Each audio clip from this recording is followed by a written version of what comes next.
بغیر کسی تاخیر کے جرنیل اہل سنت مناظر اسلام متکلم اسلام حضرت مولانا الیاس محمد صاحب آپ کے نعروں کی گونج میں تشریف لاتے ہیں. نعرہ تکبیر، نعرہ تکبیر، تخت ختم نبوت، شان رسالت، شان صحابہ، خلافت راشدہ، عقیدہ حیات النبی، عقیدہ حیات النبی، اکابر علماء دیوبند حضرت مولانا الیاس محمد صاحب. تمام ساتھیوں سے گزارش ہے پوری توجہ، اہتمام اور دھیان کے ساتھ حضرت کا بھی تاریخ ساز قیمتی اصلاحی تربیتی کتاب سے مات فرمائیں. انشاءاللہ آپ بہت کچھ لے کر جائیں گے یہاں سے اور بہت زیادہ فائدہ ہوگا. درخواست کروں گا حضرت مولانا محمد الیاس محمد صاحب دامت برکاتہ.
ونعوذ بالله من شرور أنفسنا ومن سيئات أعمالنا من يهده الله فلا مضل له ومن يضلل فلا هادي له ونشهد أن لا إله إلا الله وحده لا شريك له ونشهد أن سيدنا ومولانا محمدا عبده ورسوله.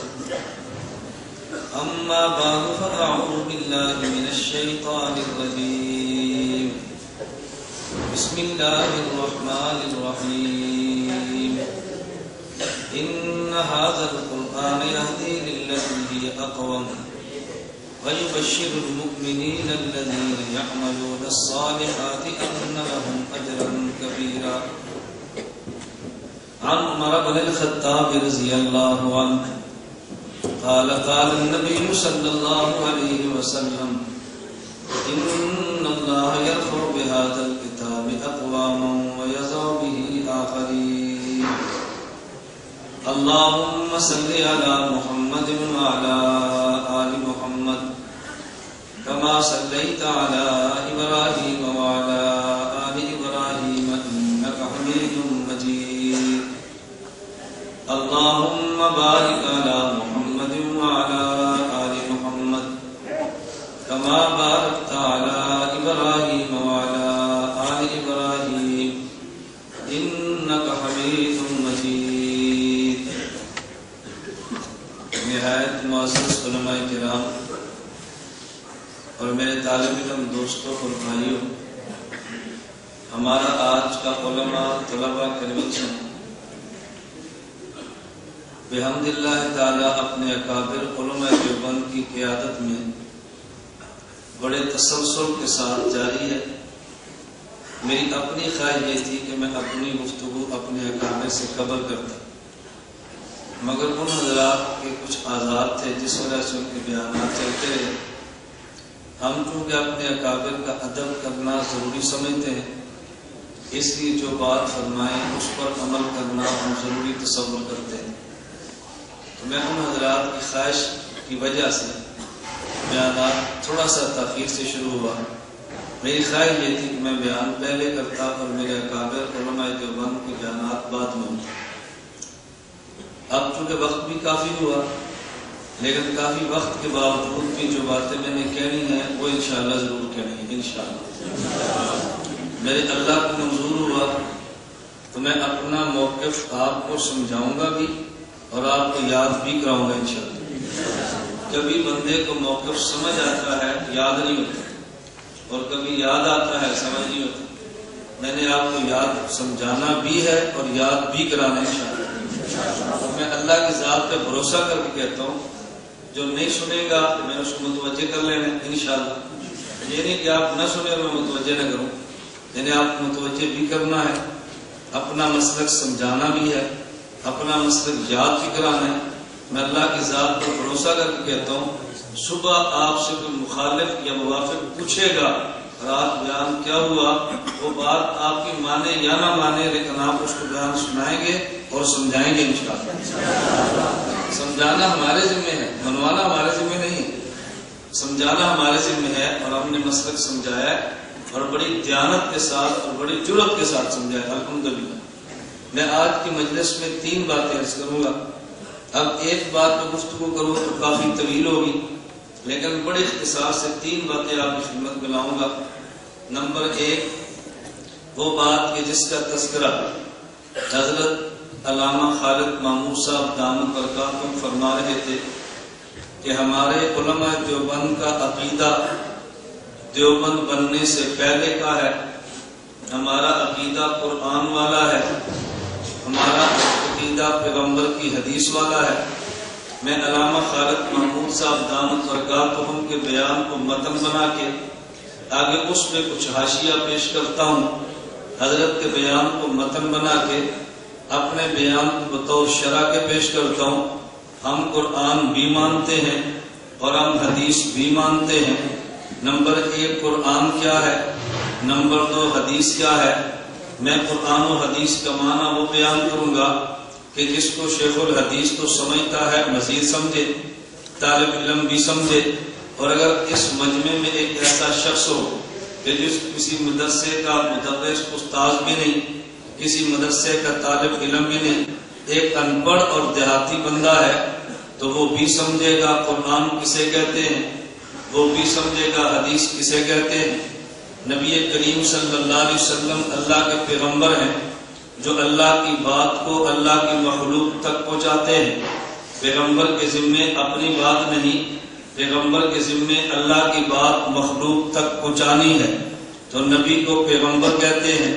اور پیغام کے دنیا میں 2 طریقے چلتے ہیں. نمبر 1 پیغام جو دے کر بھیجتا ہے وہ اپنی مراد بھی دے اور الفاظ بھی دے. نمبر 2 پیغام کا طریقہ مراد تو دے دے مگر الفاظ نہ دے، مراد اس کی ہو الفاظ پیغام دینے والے کی ہو. یہ دونوں دنیا میں پیغام کے طریقے چل رہے ہیں. استاد شاگرد کو بھیجتا ہے کہ جاؤ یہ میرا اپنے ابو کے پاس پیغام لے کر جاؤ. استاد رکا لکھ کر دیتا ہے، جی میں رکا اپنے والد کو دے دینا. اس رکے میں مراد بھی استاذ کی ہے اور اس رکے میں الفاظ بھی استاذ کے ہیں. کبھی استاد اپنے شاگرد سے کہتا ہے اپنے والد کو جا کر میرا پیغام دینا، لیکن رکا لکھ کر نہیں دیتا، زبانی پیغام دیتا ہے. اس میں مراد تو استاذ کی ہوتی ہے لیکن الفاظ پیغام لے جانے والے طالب علم کے ہوتے ہیں. تو کبھی پیغام وہ ہوتا ہے کہ جس میں پیغام دینے والے کی مراد بھی ہے، پیغام دینے والے کے الفاظ بھی ہیں. اور کبھی پیغام وہ ہوتا ہے پیغام دینے والے کی مراد تو ہوتی ہے مگر الفاظ پیغام لے جانے والے کے ہوتے ہیں. اللہ اپنے پیغمبر کے ذریعے ہمیں پیغام دیتا ہے. کبھی مراد بھی خدا کی، الفاظ بھی خدا کے، کبھی مراد خدا کی، الفاظ مصطفیٰ کے. اگر پیغام میں مراد خدا کی ہو، الفاظ بھی خدا کے ہوں، اس پیغام کا نام قرآن ہے. اور اگر پیغام میں مراد خدا کی ہو، الفاظ مصطفیٰ کے ہوں، اس پیغام کا نام حدیث ہے. سمجھ آگے؟ آپ نے ایک سمجھا، میں نے آگے چلنا، میں انشاءاللہ سمجھاؤں گا. ایک پیغام کا نام قرآن ہے اور ایک پیغام کا نام فرق کیا ہے؟ قرآن میں مراد بھی خدا کی، الفاظ بھی خدا کے، اور حدیث میں مراد خدا کی، الفاظ مصطفیٰ کے۔ قرآن ماننا بھی ایمان ہے، حدیث ماننا بھی ایمان ہے۔ جو قرآن نہ مانے وہ بھی بے ایمان ہے، اور جو حدیث نہ مانے وہ بھی بے ایمان ہے۔ جو قرآن نہ مانے وہ بلند آواز سے، قرآن نہ مانے وہ، اور جو حدیث نہ مانے وہ۔ میں نے کہا بدنام تو تم نے ویسے ہی کرنا ہے، عقیدہ تو کھل کر بیان ہونا، نہیں سمجھے؟ بدنام تو کرنا ہے تم نے، تمہارے بدنام کرنے سے کون ڈرتا ہے؟ میں تمہاری بدنامی کو جوتے کی نوک پر بھی نہیں رکھتا، بات ہے نشین کرنا، ہم تمہاری بدنامی کو جوتے کی نوک پر بھی نہیں رکھتے۔ عقیدہ بیان ہونا ہے، اور میں اللہ نے چاہا گج وج کیوں نہیں انشاءاللہ سنیں۔ تم اپنے دماغ سے بات نکال دو کہ پنڈی اور اسلام آباد میں حق بیان نہیں ہونا۔ ایک وقت آئے گا کہ اس عقیدے پر تم نے دستخط کرنے ہیں جس عقیدے پر شیخ القرآن مولانا غلام اللہ مرحوم نے فرمائے تھے۔ ہونے چاہیے کہ نہیں؟ ہونے چاہیے کہ نہیں؟ پتا چلے نا شیخ القرآن کو کون مانتا ہے کون نہیں مانتا، پتا تو چلے کون مانتا ہے کون۔ توجہ رکھنا، میں اگر اپنی بات عرض کرتا ہوں، میں نے عرض کیا ایک پیغام قرآن ہے اور ایک پیغام حدیث ہے۔ ذرا اس کی 5 مثالیں سنیں، میں زیادہ مثالیں دوں گا تو بات بہت لمبی ہوگی۔ آپ اہل علم علماء اور طلباء ہیں، میں آپ کے سامنے راستہ پیش کرتا ہوں، اس پہ چلیں تو کئی عقائد آپ کے سامنے مزید کھلتے چلے جائیں گے۔ نمبر 1، حضرت آدم علیہ السلام سے ایک مرتبہ بھول کر جنت میں درخت کھانا ہوا۔ اللہ رب العزت نے حضرت آدم علیہ السلام کو ڈانٹا، اے آدم یہ تو نے درخت کا پھل کیوں کھایا ہے؟ آدم علیہ السلام نے عرض کیا ربنا ظلمنا انفسنا۔ حضرت آدم نے کوئی گناہ نہیں کیا تھا، حضرت آدم علیہ السلام نے بھول کر کھا لیا تھا۔ تو بھول کر کام کرنے کو گناہ نہیں کہتے، لیکن پھر حضرت آدم کو خدا نے ڈانٹا کیوں تھا؟ اس بات کو ذرا سمجھیں، ایک بھول جانا نبی کا ہے، ایک بھول جانا امتی کا ہے۔ امتی کا بھول جانا اور ہے اور نبی کا بھول جانا اور ہے۔ امتی بھول جائے تو ڈانٹ نہیں ہے، نبی بھول جائے تو ڈانٹ ہے۔ نبی امتی کے بھولنے میں کیا فرق ہے؟ روزہ بھی رکھتے ہیں، نماز بھی پڑھتے ہیں۔ اگر تو بندہ روزہ رکھے اور کھا لے تو روزہ نہیں ٹوٹتا، اگر روزہ رکھے اور پی لے تو روزہ نہیں ٹوٹتا، لیکن نماز کرتے ہوئے پڑھتے ہوئے نماز کے دوران بات کر لے تو نماز، بولیے نا، نماز۔ ابھی روزے میں کھایا تو روزہ نہیں ٹوٹا، روزے میں پیا تو روزہ نہیں ٹوٹا، نماز کے دوران بات کی بھول کر تو نماز۔ عجیب بات ہے، اگر بھولنے سے نقصان نہیں ہوتا تو پھر نماز بھی نہ ٹوٹتی، اگر بھولنے سے نقصان ہوتا ہے تو پھر روزہ بھی ٹوٹ جاتا۔ فرق کیا تھا؟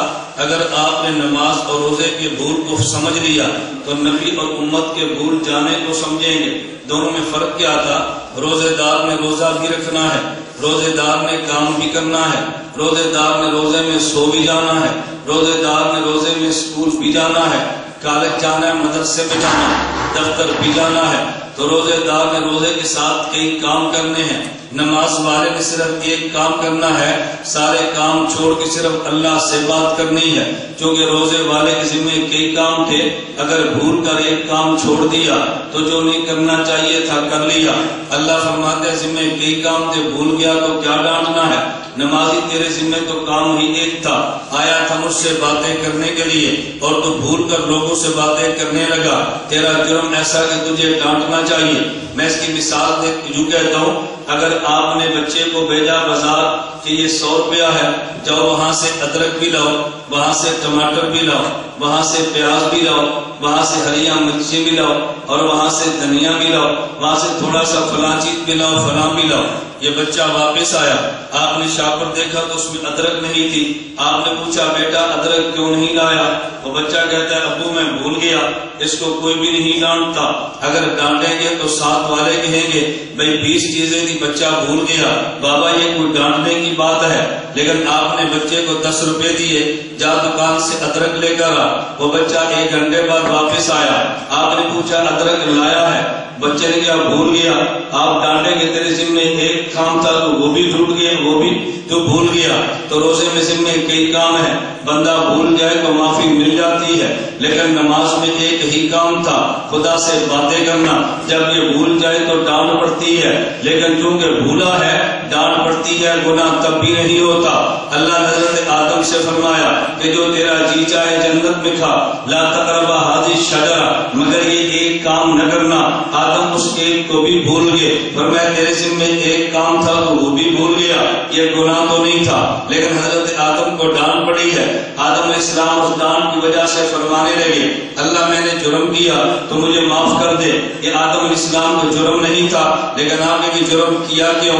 یہ جرم جب نہیں تھا تو کیوں کہتے ہیں جرم؟ ربنا ظلمنا کیوں کہتے ہیں؟ قرآن کریم نے فرمایا غفر اللہ لک ما تقدم من ذنبک، کیونکہ بعض لوگوں نے کہا جس میں سر فہرست ابو العلا مودودی ہے، اس نے کہا جی تم کہتے ہو نبی گناہ نہیں کرتا، قرآن نے لفظ ذنب استعمال کیا ہے، غفر اللہ لک ما تقدم من ذنبک۔ جب قرآن گناہ کہتا ہے ہم گناہ کیوں نہ کہیں؟ توجہ رکھنا، میں نے کہا جو قرآن نے کہا یار تو بات کو سمجھا ہی نہیں ہے، میں بات سمجھانے کے لیے کہتا ہوں۔ استاد نے شاگرد کو کہا یہ مہمان آئے تو اس گلاس میں ایک کپ دودھ، ایک گلاس میں ایک پاؤ دودھ لے کر آؤ۔ یہ گرم دودھ لے کر آ رہا تھا، شاگرد کو ٹھنڈا لگا اور یہ گلاس گرا تو دودھ بھی گر گیا اور گلاس بھی ٹوٹا۔ اب یہ لڑکا کھڑے ہو کے کہتا ہے استاد جی مجھے معاف کر دو، استاد جی معاف کر دو۔ استاد کہتا ہے تو نے کون سا جان بوجھ کے توڑا ہے؟ یہ کوئی معافی والی بات ہے؟ چل چلا جا۔ اس نے کہا استاد جی مجھے معاف کر دو۔ استاد نے کہا یہ غلطی تو نے تھوڑی کی ہے، جان بوجھ کے نہیں توڑا، یہ تجھے ٹھوکر لگی اور ٹوٹ گیا ہے۔ یہ مکالمہ چل رہا تھا، ایک سمجھدار بندہ آیا، اس نے سمجھا کہ طالب علم بڑا حساس اور ذکی ہے، اس نے کہا استاد جی مسئلہ کیا ہے؟ کہا ٹھوکر لگی اور گلاس ٹوٹ گیا، یہ کون سا جان بوجھ کے توڑتا ہے؟ اس نے کہا شاگردوں میں فرق ہوتا ہے، استاد جی آپ اس بچے کا دل خوش کرنے کے لیے کہہ دیں یہ کوئی غلطی بنتی تو نہیں ہے، لیکن بیٹا جسے تو غلطی سمجھتا ہے میں تجھے معاف کرتا ہوں تاکہ وہ خوش ہو جائے۔ جب نبی بھول جاتا ہے فنسی آدم، یہ گناہ بنتا تو نہیں ہے، لیکن نبی کہتے ہیں اللہ میں نے گناہ کیا، خدا فرماتے ہیں غفر اللہ لک ما تقدم من ذنبک، یہ گناہ بنتا تو نہیں، لیکن جسے تو گناہ کہتا ہے میں تیری تسلی کے لیے کہتا ہوں جا یہ بھی معاف ہے، کہتا ہے میں تیری تسلی کے لیے تو یہ بھی معاف ہے۔ تو جب خدا غفر اللہ ما تقدم من ذنبک کہتا ہے، توجہ رکھنا میں عقیدہ حل کرنے لگا ہوں۔ جب اللہ فرماتا ہے من ذنبک، اس ذنبک کا معنی یہ نہیں تھا اللہ نبی کی خطا کو گناہ فرماتے ہیں، بلکہ نبی نے اپنی خطا کو جو گناہ فرمایا تھا اللہ اس کو نقل فرماتے ہیں۔ کسی کو خطاب کرنا اور ہوتا ہے اور خطاب کو نقل کرنا اور ہوتا ہے۔ اگر تیری توجہ ہو تو میں نے عقیدہ تجھے سمجھایا ہے، لیکن شاید آپ کا ذہن نہیں گیا۔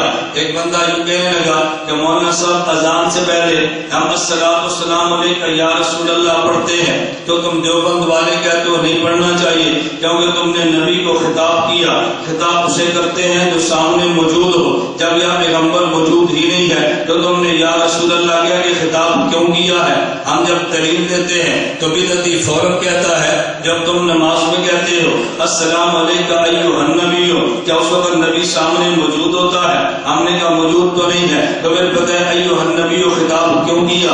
اگر ہم الصلاۃ والسلام علیک یا رسول اللہ کہے تو جرم ہے، اور جب تم نماز میں السلام علیکم ایھا النبی کو تو پھر جرم کیوں نہیں ہے؟ میں نے کہا بدعتی تو نے باتوں کو سمجھا ہی نہیں ہے۔ یہ جو ہم نے کہا السلام علیکم ایھا النبی، یہ ہم نے نہیں کہا، پیغمبر عرش پہ گئے تھے، خدا نے پوچھا کیا لائے ہو؟ کہا جی التحیات للہ والصلوات والطیبات، اے اللہ میری زبان بھی تیرے لیے ہے، اللہ میرا بدن بھی تیرے لیے ہے، اللہ میری ساری دولت بھی تیرے لیے ہے۔ تو خدا نے فرمایا السلام علیکم ایھا النبی، میرے پیغمبر پہ میرا سلام تیرے لیے ہے۔ ہم جب نماز پڑھتے ہیں السلام علیکم ایھا النبی کہتے ہوئے ہم پیغمبر کو خطاب نہیں کرتے، جو عرش پہ خدا نے خطاب کیا تھا ہم اس خطاب کو نقل کرتے ہیں۔ خطاب کرنا اور ہے اور خطاب کو نقل کرنا اور ہے۔ جب ہم قرآن پڑھتے ہیں یا ایھا المزمل، ہم نبی کو خطاب نہیں کرتے، یا ایھا المدثر، ہم نبی کو خطاب نہیں کرتے،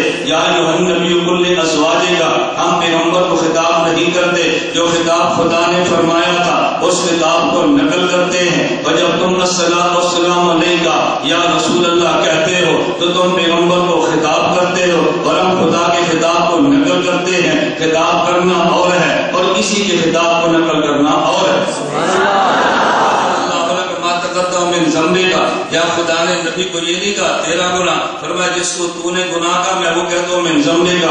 اب میں بات سمجھا رہا تھا، آدم علیہ السلام نے خدا سے دعا مانگی، اللہ تو مجھے معاف کر دے۔ اب دعا کے الفاظ کون سے ہیں؟ ربنا ظلمنا انفسنا وان لم تغفر لنا وترحمنا لنکونن من الخاسرین۔ اللہ ہم نے ظلم کیا، اگر تو نے معاف نہ کیا تو بڑا نقصان ہوگا۔ اب جب اس دعا میں کوئی وسیلے کا ذکر نہیں ہے، اللہ فلاں کا وسیلہ دے کر دعا مانگتا ہوں مجھے معاف کر دو، کوئی وسیلے کا تذکرہ نہیں ہے۔ لیکن جب حدیث مبارک میں واقعہ آتا ہے حضرت آدم علیہ السلام کے بارے میں، حدیث مبارک میں ہے ان آدم لما اقترف الخطیہ، حضرت آدم نے جب اپنی خطا کا اعتراف کیا اللہ رب العزت سے یوں عرض کیا انی اسألک بحق محمد ان تغفر لی، اللہ تجھے حضرت محمد کا وسیلہ دیکھ کر میں کہتا ہوں اے خدا تو مجھے معاف کر دے۔ اللہ رب العزت نے پوچھا اے آدم تو نے حضرت محمد کو کیسے پہچانا؟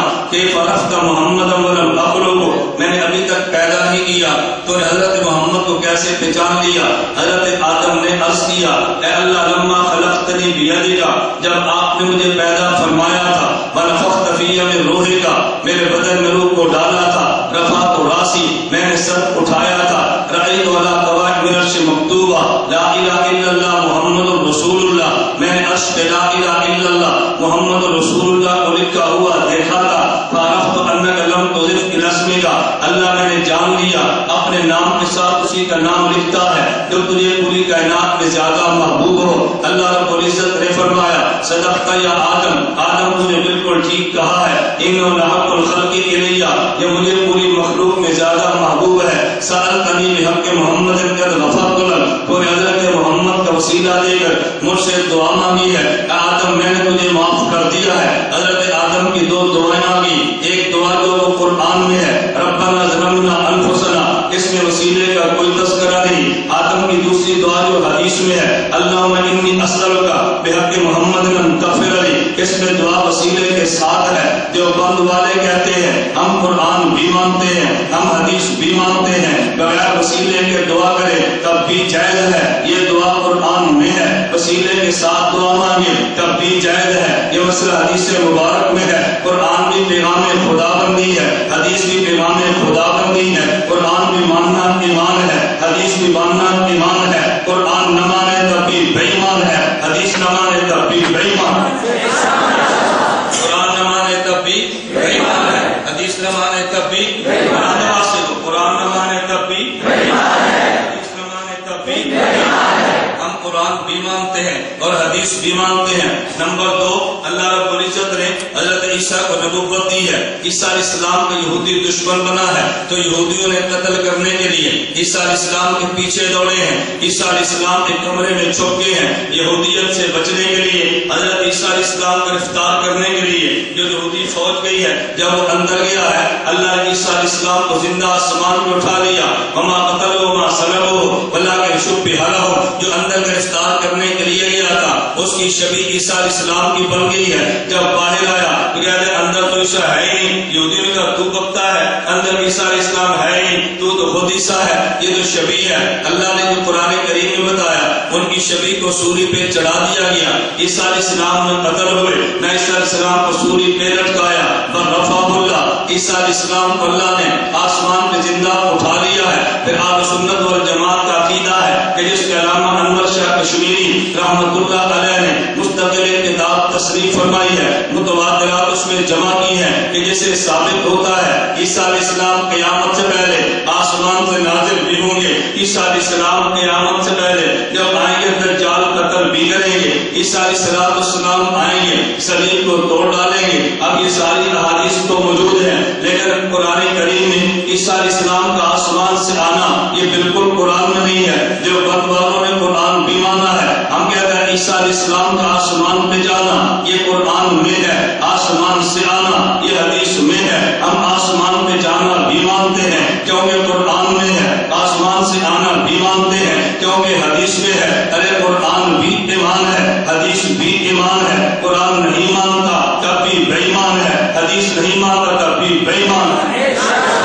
تو عیسیٰ علیہ السلام کا آسمان پہ جانا نہ مانے, وہ جاوید غامدی ہو وہ تب بھی بے ایمان ہے. عیسیٰ علیہ السلام کا آسمان سے آنا نہ مانے, خواہ وہ جاوید غامدی کیوں نہ ہو, وہ پرلے درجے کا بے ایمان ہے. ہم قرآن بھی مانتے ہیں, ہم حدیث بھی مانتے ہیں. مثال نمبر 3, اللہ نے قرآن کریم میں فرمایا انما یرید اللہ لیذهب عنکم الرجس اہل البیت وطہرکم تطہیرا. اے میرے پیغمبر, یہ جو اہل بیت ہم نے تمہیں دیے ہیں, ہم اہل بیت کو پاک بھی رکھیں گے, نجاست ان کے قریب بھی نہیں جائے گی. حدیث مبارک میں موجود ہے جب یہ آیت نازل ہوئی, اللہ کے پیغمبر ام المومنین ام سلمہ رضی اللہ عنہا کے گھر میں تھے.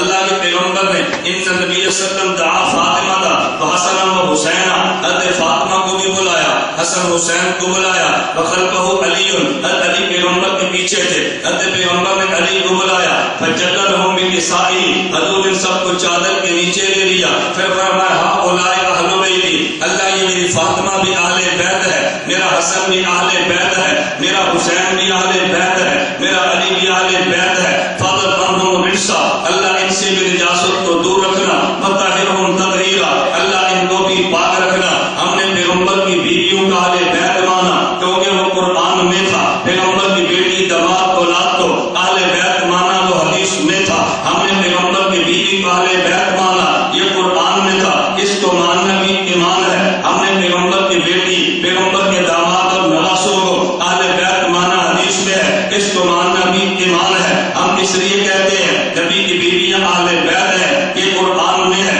پیغمبر کی بیٹی داماد اولاد اہل بیت ہے, یہ حدیث میں ہے. قرآن بھی ایمان ہے, حدیث بھی ایمان ہے. جو قرآن نہ مانے وہ بھی بے ایمان ہے, اور جو حدیث نہ مانے وہ بھی بے ایمان ہے.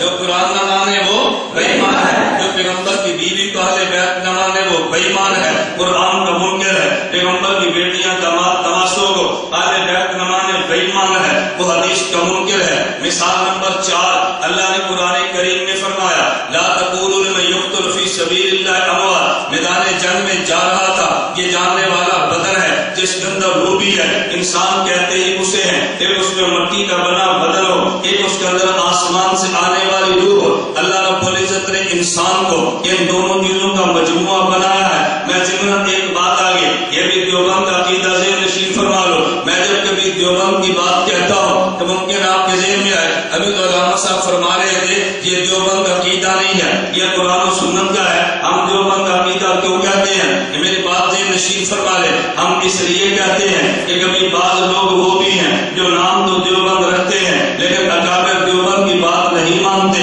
ہم نے کہا تم اپنا نام دیوبند نہ رکھو, اکابر کی بات نہ مانو, ہمیں کوئی گلا نہیں ہے, لیکن اگر نام دیوبندی رکھو گے تمہیں اکابر دیوبند کے عقیدے کو ماننا پڑے گا. بات ٹھیک ہے غلط ہے؟ بلند آواز سے بولنا.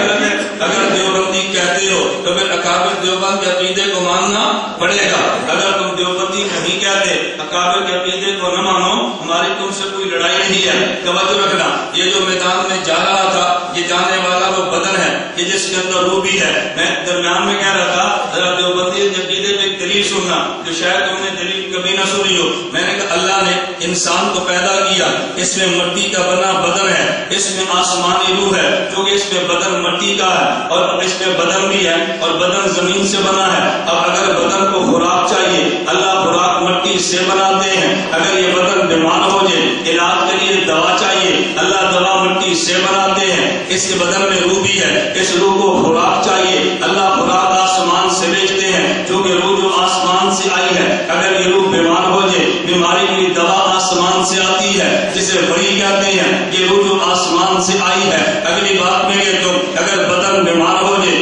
اس کو بھی طبیب چاہیے جسے ڈاکٹر اور حکیم کہتے ہیں. اگر یہ روح بیمار ہو جائے, اسے بھی طبیب چاہیے جسے نبی اور رسول کہتے ہیں. اور یہ دنیا کا ضابطہ ہے کہ طبیب جس مرض کا معالج ہو, اس مرض میں مبتلا ہونا طبیب کا عیب ہے. یہ ڈاکٹر اور حکیم, یہ طبیب جو کہ امراض جسمانیہ کا ہے, اور نبی طبیب امراض روحانیہ کا ہے, اور روحانی مرض کا نام گناہ ہے. اگر پیغمبر گناہ میں مبتلا ہوتا, یہ طبیب کا عیب تھا. خدا پیغمبر کو گناہ میں مبتلا نہیں رکھتے, نبی کو معصوم رکھتے ہیں. یہ بتانے کے لیے پیغمبر معصوم ہے کہ ان عیوب سے پاک ہے جو طبیب میں عیب بنتا ہے. میں کہتا ہوں ہاں, ارے جسم بھی ہے اور اس میں روح بھی ہے. نتیجہ کیا نکلا؟ یہ میدان جنگ میں گیا تھا، گولی بدن کو لگی ہے، روح کو نہیں لگی. ارے تلوار بدن کو لگی، روح کو نہیں لگی. ٹینک کا گولا بدن کو لگا، روح کو نہیں لگا. ارے اگر اسکٹ میزائل گرا ہے، یہ جسم کو لگا، روح کو تو نہیں لگا. جب یہ جسم قتل ہوا ہے تو روح تو قتل نہیں ہوئی. ارے قتل ہونے والے کو جسم کہتے ہیں، روح قتل نہیں ہوئی. قرآن کہتا ہے لا تقولوا لمن يقتل في سبيل الله اموات بل احياء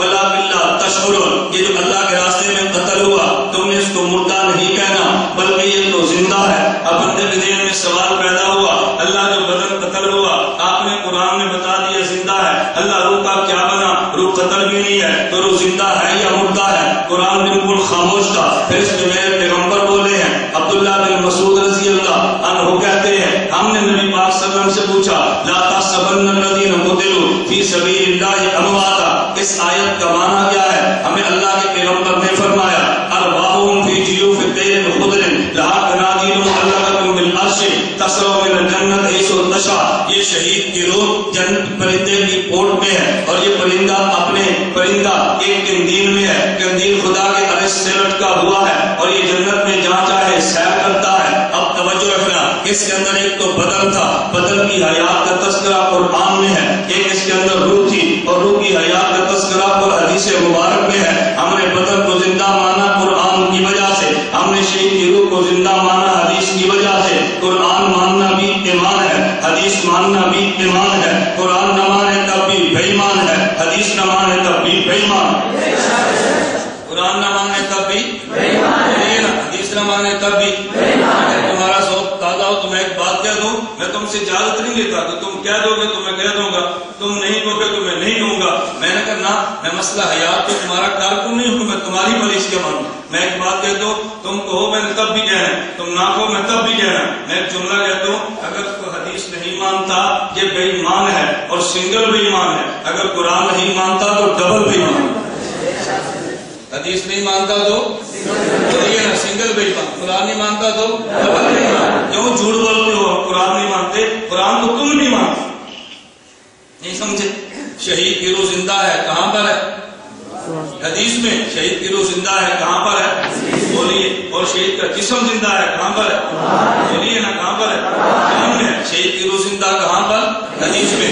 شہید کا جسم زندہ کہاں پر؟ قرآن میں. ہم قرآن بھی مانتے ہیں، حدیث بھی مانتے ہیں. کیوں جھوٹ بولتے ہو؟ علامہ صاحب فرما رہے تھے نا کہ میں دیوبند اقبال نہیں، میں بحمد اللہ تعالیٰ، بحمد اللہ تعالیٰ. یہ تو مولانا شریف الرحمان صاحب کو اللہ جل خیر عطا فرمائے جن نے تمہاری جان بخشی کرائی ہے. جب مجھے علماء کنونشن کا پنڈی اسلام آباد پتہ چلا نا تو پھر میں نے فائلیں تیار کی، پھر میں نے کتابیں جمع کی. میں نے کہا مجھے اجازت دو آج میں اپنی کتابوں کے ساتھ آؤں، اپنے اسلحے کے ساتھ آؤں. پھر میں حوالے پر حوالہ، دلائل پر دلائل دوں گا اکابر علماء دیوبند کا عقیدہ کیا ہے. تو انہوں نے فرمایا نہیں، اس دفعہ تھوڑی سی گنجائش، آئندہ نہیں. میں نے کہا پھر صحیح ہے، ہونا چاہیے کہ نہیں؟ بولتے نہیں ہونا چاہیے کہ نہیں؟ کتابوں کے ساتھ ہے، بتاؤں گا دلائل کن کے پاس ہے انشاءاللہ ثم انشاءاللہ. تم دیکھو اجماع کن کے ساتھ ہے، قرآن کن کے ساتھ ہے، حدیث کن کے ساتھ ہے، دلائل کن کے ساتھ ہے. میں بتاؤں گا. حضرت علامہ صاحب بات سنوا رہے تھے نا، وہ صرف تمہیں سمجھانے کے لیے کہہ رہے تھے کہ نہیں بھائی یہ کو کتاب و سنت والا، کتاب و سنت والا. تم اجماع والا کہوگے کہ لوگ یہ نہ سمجھے قرآن ان کے پاس نہیں تبھی تو اجماع پیش کرتے ہیں، سنت ان کے پاس نہیں تبھی تو اجماع پیش کرتے ہیں. جب میرے موضوع پر بات آئی ہے نا تو پھر میں بتاؤں گا ہم اجماع پہلے پیش کیوں کرتے ہیں. نہیں سمجھے؟ ہم پہلے اجماع پیش کیوں کرتے ہیں؟ یہ مستقل بحث ہے. اور ایک بات میری بات یاد رکھنا، ایک ہے دلیل قوت میں کون آگے ہے، ایک ہے دلیل رتبے میں کون سی آگے ہے. رتبے میں مقدم ہونا اور ہے، قوت میں مقدم ہونا اور ہے. اس وقت میں مستقل بحث ہے نا. میں عرض کروں اجماع کی حیثیت کیا ہے، توجہ رکھنا. اور بیٹھ جا مشاورہ میں بیٹھ جا اتنے بیٹھ جا کیوں نا. جب ہمارا بیان شروع تو پیشاب شروع کر کے بیٹھا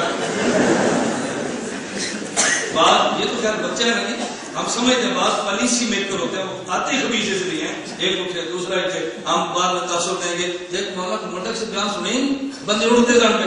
میں نے کہا انشاءاللہ میں تمہیں نہیں اٹھنے دوں، انشاءاللہ سمجھ انشاءاللہ نہیں اٹھنے دوں گا.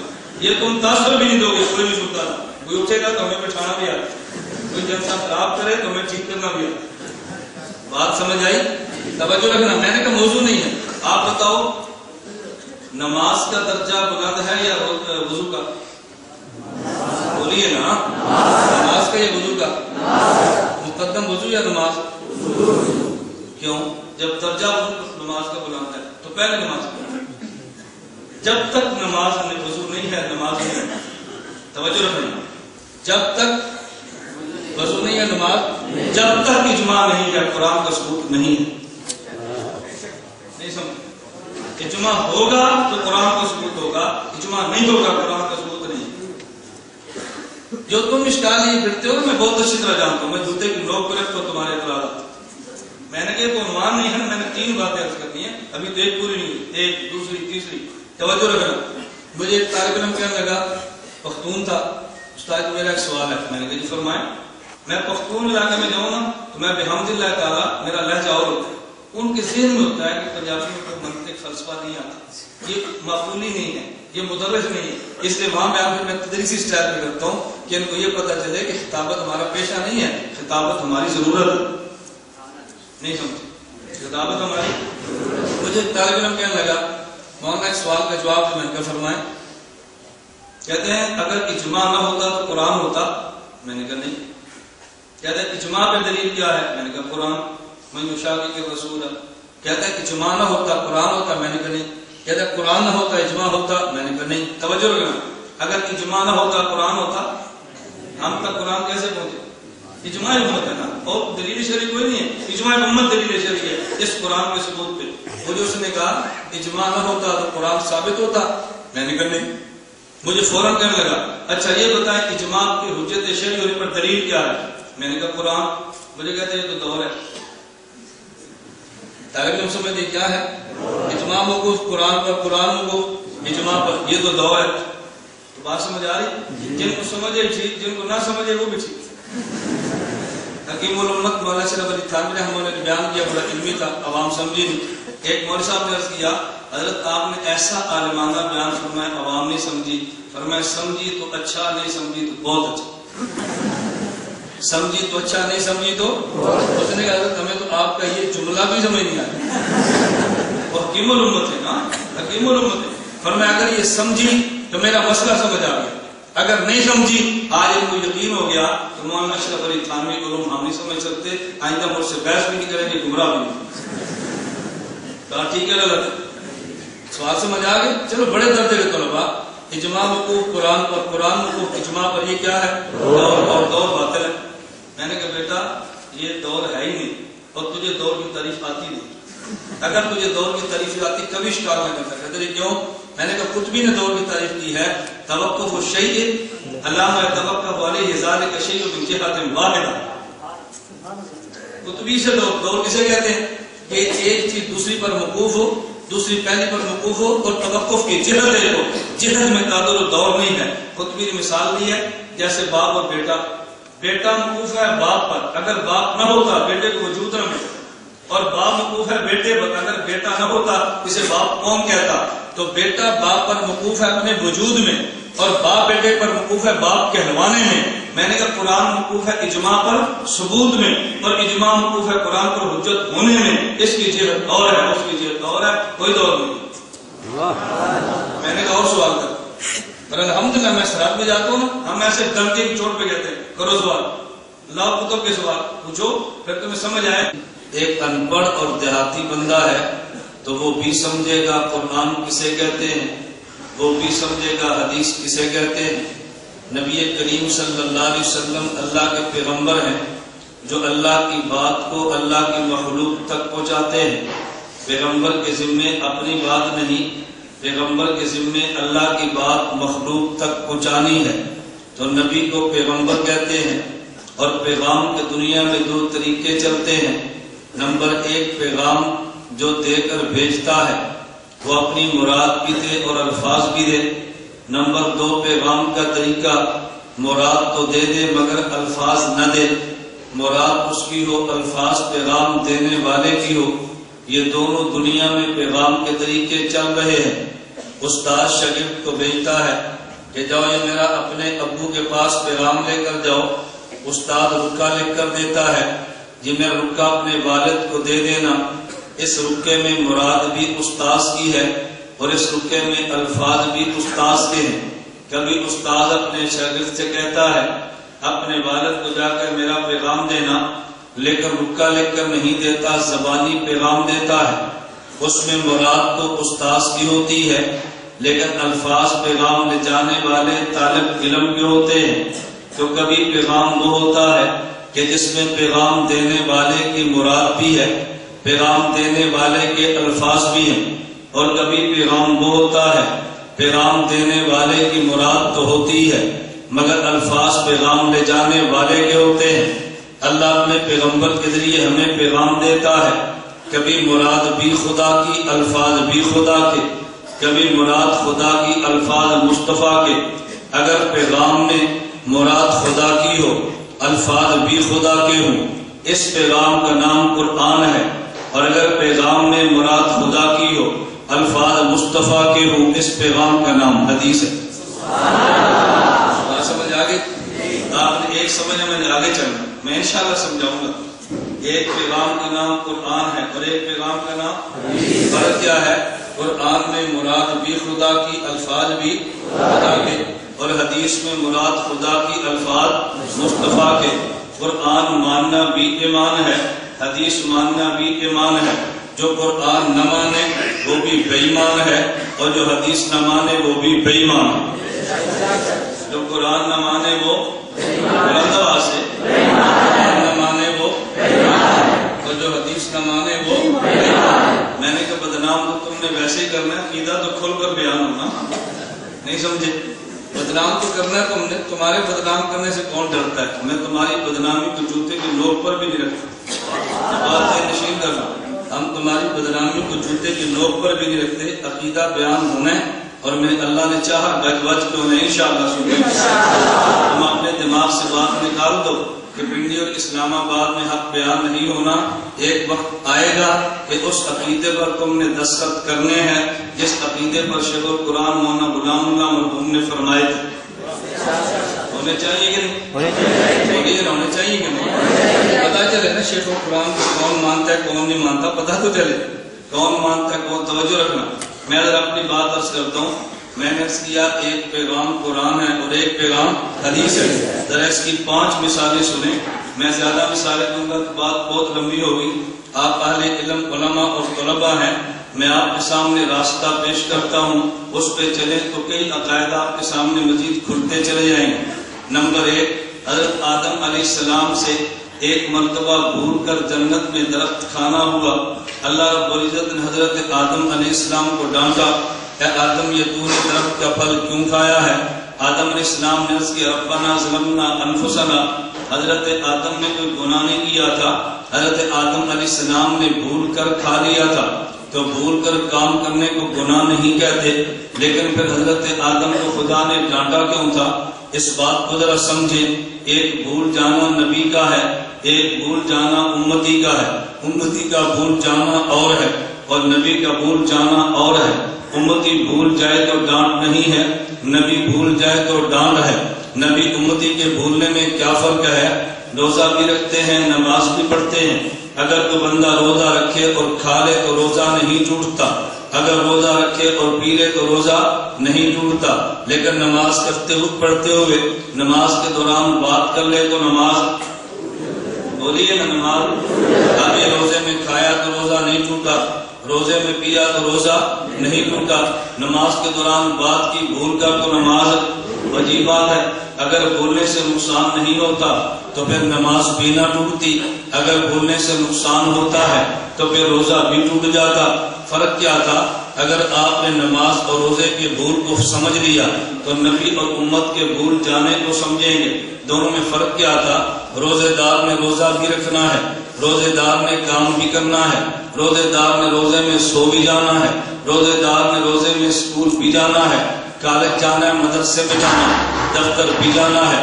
تو روزے دار نے روزے کے ساتھ کئی کام کرنے ہیں، نماز والے نے صرف ایک کام کرنا ہے، سارے کام چھوڑ کے صرف اللہ سے بات کرنی ہے، کیونکہ روزے والے کے ذمہ کئی کام تھے، اگر بھول کر ایک کام چھوڑ دیا تو جو نہیں کرنا چاہیے تھا کر لیا۔ اللہ فرماتے ہیں ذمہ کئی کام تھے، بھول گیا تو کیا ڈانٹنا ہے؟ نمازی تیرے ذمہ تو کام ہی ایک تھا، آیا تھا مجھ سے باتیں کرنے کے لیے اور تو بھول کر لوگوں سے باتیں کرنے لگا، تیرا جرم ایسا کہ تجھے ڈانٹنا چاہیے۔ میں اس کی مثال یوں کہتا ہوں، اگر آپ نے بچے کو بھیجا بازار کہ یہ 100 روپیہ ہے، جاؤ وہاں سے ادرک بھی لاؤ، وہاں سے ٹماٹر بھی لاؤ، وہاں سے پیاز بھی لاؤ، وہاں سے ہریاں مرچیں بھی لاؤ، اور وہاں سے دھنیا بھی لاؤ، وہاں سے تھوڑا سا فلاں چیز بھی لاؤ، فلاں بھی لاؤ۔ یہ بچہ واپس آیا، آپ نے شاپ پر دیکھا تو اس میں ادرک نہیں تھی، آپ نے پوچھا بیٹا ادرک کیوں نہیں لایا؟ وہ بچہ کہتا ہے ابو میں بھول گیا۔ اس کو کوئی بھی نہیں ڈانٹتا، اگر ڈانٹیں گے تو ساتھ والے کہیں گے بھائی 20 چیزیں تھی بچہ بھول گیا، بابا یہ کوئی ڈانٹنے کی بات ہے؟ لیکن آپ نے بچے کو 10 روپے دیے، جا دکان سے ادرک لے کر آ۔ وہ بچہ 1 گھنٹے بعد واپس آیا، آپ نے پوچھا ادرک لایا ہے؟ بچے نے کیا بھول گیا؟ آپ ڈانٹیں گے تیرے ذمہ ایک کام تھا تو وہ بھی ٹوٹ گیا، وہ بھی تو بھول گیا۔ تو روزے میں ذمہ کئی کام ہے، بندہ بھول جائے تو معافی مل جاتی ہے، لیکن نماز میں ایک ہی کام تھا، خدا سے باتیں کرنا۔ جب یہ بھول جائے تو ڈانٹ پڑتی ہے، لیکن چونکہ بھولا ہے ڈانٹ پڑتی ہے، گناہ تب بھی نہیں ہوتا۔ اللہ نے حضرت آدم سے فرمایا کہ جو تیرا جی چاہے جنت میں کھا، لا تقربا ھذی الشجرہ، مگر یہ ایک کام نہ کرنا۔ آدم اس ایک کو بھی بھول گئے، فرمایا تیرے ذمہ ایک کام تھا تو وہ بھی بھول گیا، یہ گناہ تو نہیں تھا، لیکن حضرت آدم کو ڈانٹ پڑی ہے۔ آدم علیہ السلام اس ڈانٹ کی وجہ سے فرمانے لگے اللہ میں نے جرم کیا تو مجھے معاف کر دے۔ یہ آدم علیہ السلام کو جرم نہیں تھا، لیکن آپ نے بھی جرم کیا کیوں؟ یہ جرم جب نہیں تھا تو کیوں کہتے ہیں جرم؟ ربنا ظلمنا کیوں کہتے ہیں؟ قرآن کریم نے فرمایا غفر اللہ لک ما تقدم من ذنبک، کیونکہ بعض لوگوں نے کہا جس میں سر فہرست ابو العلا مودودی ہے، اس نے کہا کہ تم کہتے ہو نبی گناہ نہیں کرتا، قرآن نے لفظ ذنب استعمال کیا ہے، غفر اللہ لک ما تقدم من ذنبک۔ جب قرآن گناہ کہتا ہے ہم گناہ کیوں نہ کہیں؟ توجہ رکھنا، میں نے کہا جو قرآن نے کہا یار تو بات کو سمجھا ہی نہیں ہے، میں بات سمجھانے کے لیے کہتا ہوں۔ استاد نے شاگرد کو کہا یہ مہمان آئے تو اس گلاس میں 1 کپ دودھ، ایک گلاس میں 1 پاؤ دودھ لے کر آؤ۔ یہ گرم دودھ لے کر آ رہا تھا، شاگرد کو ٹھنڈا لگا اور یہ گلاس گرا تو دودھ بھی گر گیا اور گلاس بھی ٹوٹا۔ اب یہ لڑکا کھڑے ہو کے کہتا ہے استاد جی مجھے معاف کر دو، استاد جی معاف کر دو۔ استاد کہتا ہے تو نے کون سا جان بوجھ کے توڑا ہے؟ یہ کوئی معافی والی بات ہے؟ چل چلا جا۔ اس نے کہا استاد جی مجھے معاف کر دو۔ استاد نے کہا یہ غلطی تو نے تھوڑی کی ہے، جان بوجھ کے نہیں توڑا، یہ تجھے ٹھوکر لگی اور ٹوٹ گیا ہے۔ یہ مکالمہ چل رہا تھا، ایک سمجھدار بندہ آیا، اس نے سمجھا کہ طالب علم بڑا حساس اور ذکی ہے، اس نے کہا استاد جی مسئلہ کیا ہے؟ کہا ٹھوکر لگی اور گلاس ٹوٹ گیا، یہ کون سا جان بوجھ کے توڑتا ہے؟ اس نے کہا شاگردوں میں فرق ہوتا ہے، استاد جی آپ اس بچے کا دل خوش کرنے کے لیے کہہ دیں یہ کوئی غلطی بنتی تو نہیں ہے، لیکن بیٹا جسے تو غلطی سمجھتا ہے میں تجھے معاف کرتا ہوں تاکہ وہ خوش ہو جائے۔ جب نبی بھول جاتا ہے فنسی آدم، یہ گناہ بنتا تو نہیں ہے، لیکن نبی کہتے ہیں اللہ میں نے گناہ کیا، خدا فرماتا ہے غفر اللہ لک ما تقدم من ذنبک، یہ گناہ بنتا تو نہیں، لیکن جسے تو گناہ کہتا ہے میں تیری تسلی کے لیے کہہ دوں جا یہ بھی معاف ہے، کہتا ہے میں تیری تسلی کے لیے تو یہ بھی معاف ہے۔ تو جب خدا غفر اللہ ما تقدم من ذنبک کہتا ہے، توجہ رکھنا میں عقیدہ حل کرنے لگا ہوں۔ جب اللہ فرماتا ہے من ذنبک، اس ذنبک کا معنی یہ نہیں تھا اللہ نبی کی خطا کو گناہ فرماتے ہیں، بلکہ نبی نے اپنی خطا کو جو گناہ فرمایا تھا اللہ اس کو نقل فرماتے ہیں۔ کسی کو خطاب کرنا اور ہوتا ہے اور خطاب کو نقل کرنا اور ہوتا ہے۔ اگر تیری توجہ ہو تو میں نے عقیدہ تجھے سمجھایا ہے، لیکن شاید آپ کا ذہن نہیں گیا۔ ایک بندہ یوں کہنے لگا کہ مولانا صاحب اذان سے پہلے ہم الصلاۃ والسلام علیک یا رسول اللہ پڑھتے ہیں، تو تم دیوبند والے کہتے ہو نہیں پڑھنا چاہیے کیونکہ تم نے نبی کو خطاب کیا۔ خطاب اسے کرتے ہیں جو سامنے موجود ہو، جب یہ پیغمبر موجود ہی نہیں ہے تو تم نے یا رسول اللہ کیا کہ خطاب کیوں کیا ہے؟ ہم جب دلیل دیتے ہیں تو بدعتی فوراً کہتا ہے جب تم نماز میں کہتے ہو السلام علیکم ایھا النبی، کیا اس وقت نبی سامنے موجود ہوتا ہے؟ ہم نے کہا موجود تو نہیں ہے، تو پھر بتائیں ایھا النبی خطاب کیوں کیا؟ اگر ہم الصلاۃ والسلام علیک یا رسول اللہ کہے تو جرم ہے، اور جب تم نماز میں السلام علیکم ایھا النبی کو تو پھر جرم کیوں نہیں ہے؟ میں نے کہا بدعتی تو نے باتوں کو سمجھا ہی نہیں ہے۔ یہ جو ہم نے کہا السلام علیکم ایھا النبی، یہ ہم نے نہیں کہا، پیغمبر عرش پہ گئے تھے، خدا نے پوچھا کیا لائے ہو، کہا جی التحیات للہ والصلوات والطیبات، اے اللہ میری زبان بھی تیرے لیے ہے، اللہ میرا بدن بھی تیرے لیے ہے، اللہ میری ساری دولت بھی تیرے لیے ہے۔ تو خدا نے فرمایا السلام علیکم ایھا النبی، میرے پیغمبر پہ میرا سلام تیرے لیے ہے۔ ہم جب نماز پڑھتے ہیں السلام علیکم ایھا النبی کہتے ہوئے ہم پیغمبر کو خطاب نہیں کرتے، جو عرش پہ خدا نے خطاب کیا تھا ہم اس خطاب کو نقل کرتے ہیں۔ خطاب کرنا اور ہے اور خطاب کو نقل کرنا اور ہے۔ جب ہم قرآن پڑھتے ہیں یا ایھا المزمل، ہم نبی کو خطاب نہیں کرتے، یا ایھا المدثر، ہم نبی کو خطاب نہیں کرتے، یا ایھا النبی قل ازواجک، ہم پیغمبر کو خطاب نہیں کرتے، جو خطاب خدا نے فرمایا تھا اس خطاب کو نقل کرتے ہیں۔ اور جب تم الصلاۃ والسلام علیک یا رسول اللہ کہتے ہو تو تم پیغمبر کو خطاب کرتے ہو، اور ہم خدا کے خطاب کو نقل کرتے ہیں۔ خطاب کرنا اور ہے اور کسی کے خطاب کو نقل کرنا اور ہے۔ من ذنبے کا، یا خدا نے نبی کو یہ نہیں کہا تیرا گناہ، فرمایا جس کو تو نے گناہ کا میں وہ کہتا ہوں من ذنبے کا۔ ہمیں بات سمجھا رہا تھا، آدم علیہ السلام نے خدا سے دعا مانگی اللہ تو مجھے معاف کر دے۔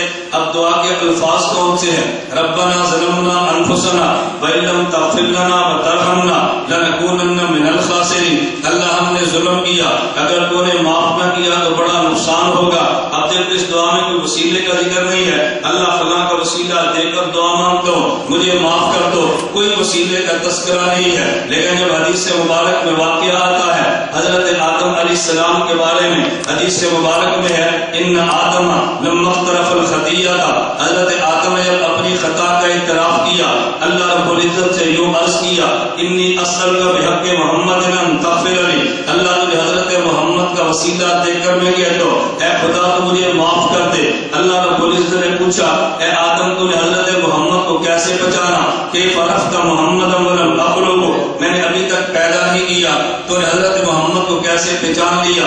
حضرت آدم نے عرض کیا اے اللہ لما خلقتنی بیدک، جب آپ نے مجھے پیدا فرمایا تھا، ونفخت فی من روحک، میرے بدن میں روح کو ڈالا تھا، رفعت راسی، میں نے سر اٹھایا تھا، رأیت علی قواعد من العرش مکتوبہ لا الہ الا اللہ محمد رسول اللہ، میں نے عرش پہ لا الہ الا اللہ محمد رسول اللہ کو لکھا ہوا دیکھا تھا، فعرفت انک لم تضف الی اسمک، اللہ میں نے جان لیا اپنے نام کے ساتھ اسی کا نام لکھتا ہے جو تجھے پوری کائنات میں زیادہ محبوب ہو۔ اللہ رب العزت نے فرمایا صدقت یا آدم، آدم تم نے بالکل ٹھیک کہا ہے، انہ لحق الخلق الیہ، یہ مجھے پوری مخلوق میں زیادہ محبوب ہے۔ سألتنی بحق محمد قد غفرت لک، تو نے حضرت محمد کا وسیلہ دے کر مجھ سے دعا مانگی ہے، آدم میں نے تجھے معاف کر دیا ہے۔ حضرت آدم کی دو دعائیں آ گئی، ایک دعا جو قرآن میں ہے ربنا ظلمنا انفسنا، اس میں وسیلے کا کوئی تذکرہ نہیں۔ آدم کی دوسری دعا جو حدیث میں ہے اللہم انی اسألک بحق محمد ان تغفر لی، اس میں دعا وسیلے کے ساتھ ہے۔ جو بند والے کہتے ہیں ہم قرآن بھی مانتے ہیں ہم حدیث بھی مانتے ہیں، بغیر وسیلے کے دعا کرے تب بھی جائز ہے، یہ دعا قرآن میں ہے، وسیلے کے ساتھ دعا مانگے تب بھی جائز ہے۔ یہ مسئلہ حدیث مبارک میں ہے، قرآن بھی پیغام خدا بندی ہے، حدیث بھی پیغام خدا بندی ہے۔ قرآن بھی ماننا ایمان ہے، حدیث بھی ماننا ایمان ہے۔ قرآن نہ مانے تب بھی بے ایمان ہے، حدیث نہ مانے تب بھی بے ایمان ہے۔ قرآن نہ مانے تب بھی بے ایمان ہے، حدیث نہ مانے تب بھی بے ایمان ہے۔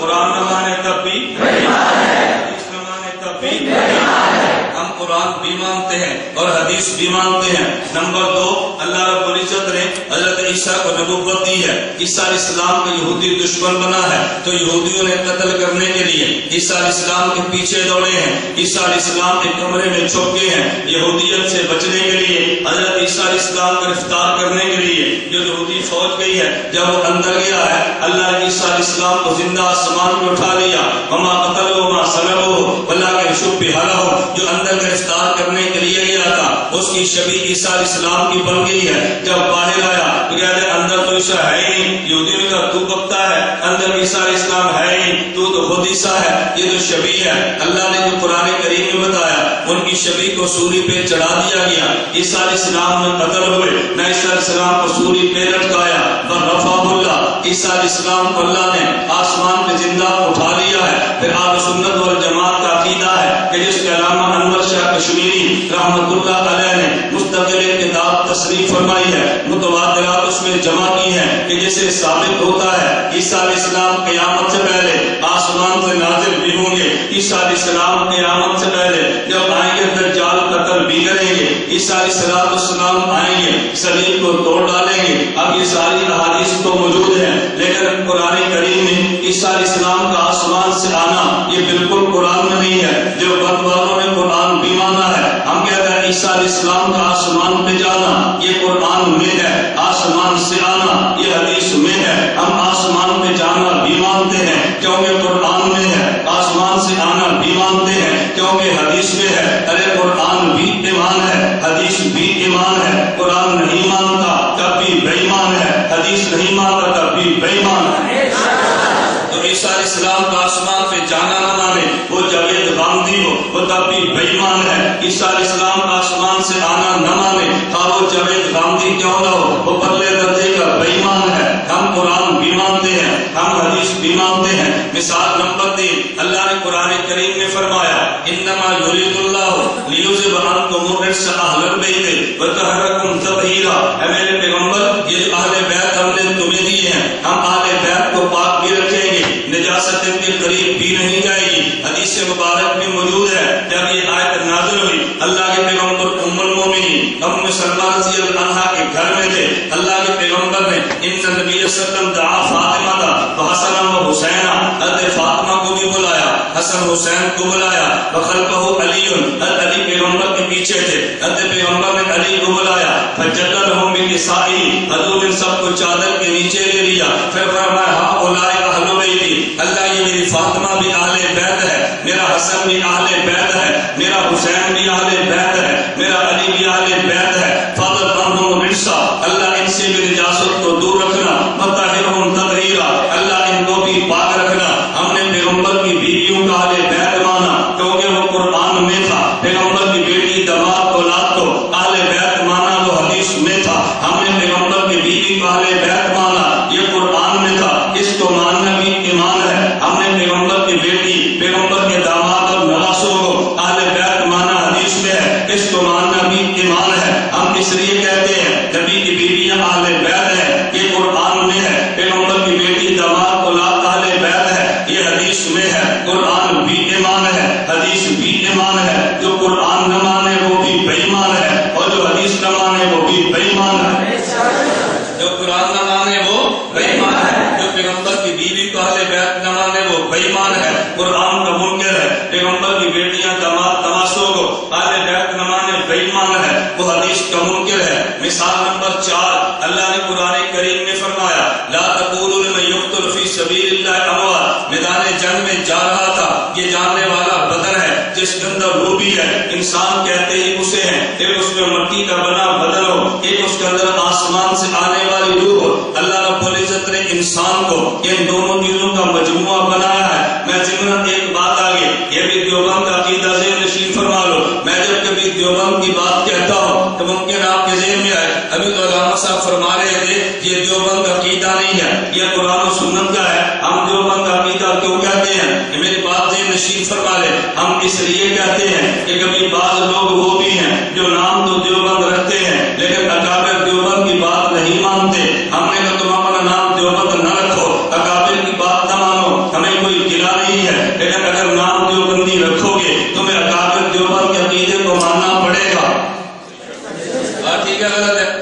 بلند آواز سے بولنا غلط ہے۔ اگر دیوبندی کہتے ہو تو پھر اکابر دیوبند کے عقیدے کو ماننا پڑے گا۔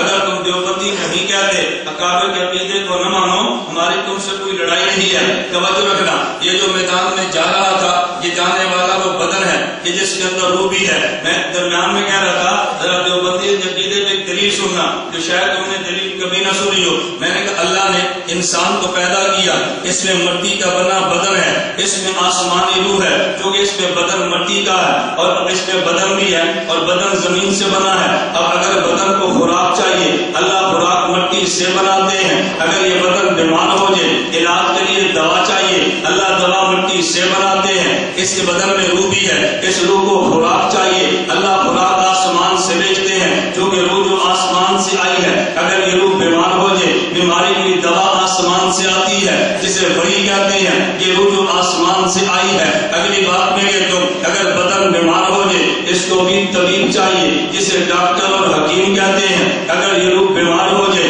اسے بھی طبیب چاہیے جسے نبی اور رسول کہتے ہیں۔ اور یہ دنیا کا ضابطہ ہے کہ طبیب جس مرض کا معالج ہو اس مرض میں مبتلا ہونا طبیب کا عیب ہے۔ یہ ڈاکٹر اور حکیم یہ طبیب جو کہ امراض جسمانیہ کا ہے اور نبی طبیب امراض روحانیہ کا ہے، اور روحانی مرض کا نام گناہ ہے۔ اگر پیغمبر گناہ میں مبتلا ہوتا یہ طبیب کا عیب تھا۔ خدا پیغمبر کو گناہ میں مبتلا نہیں رکھتے، نبی کو معصوم رکھتے ہیں، یہ بتانے کے لیے پیغمبر معصوم ہے، یہ ان عیوب سے پاک ہے جو طبیب میں عیب بنتا ہے۔ میں کہتا ہوں ہاں ارے اس میں جسم بھی ہے اور اس میں روح بھی ہے۔ نتیجہ کیا نکلا؟ یہ میدان جنگ میں گیا تھا، گولی بدن کو لگی ہے روح کو نہیں لگی، ارے تلوار بدن کو لگی روح کو نہیں لگی، ٹینک کا گولا بدن کو لگا روح کو نہیں لگا، ارے اسکٹ میزائل گرا ہے یہ جسم کو لگا روح کو تو نہیں لگا۔ جب یہ جسم قتل ہوا ہے تو روح تو قتل نہیں ہوئی، ارے قتل ہونے والے کو جسم کہتے ہیں، روح قتل نہیں ہوئی۔ قرآن کہتا ہے لا تقولوا لمن يقتل في سبيل الله اموات بل احياء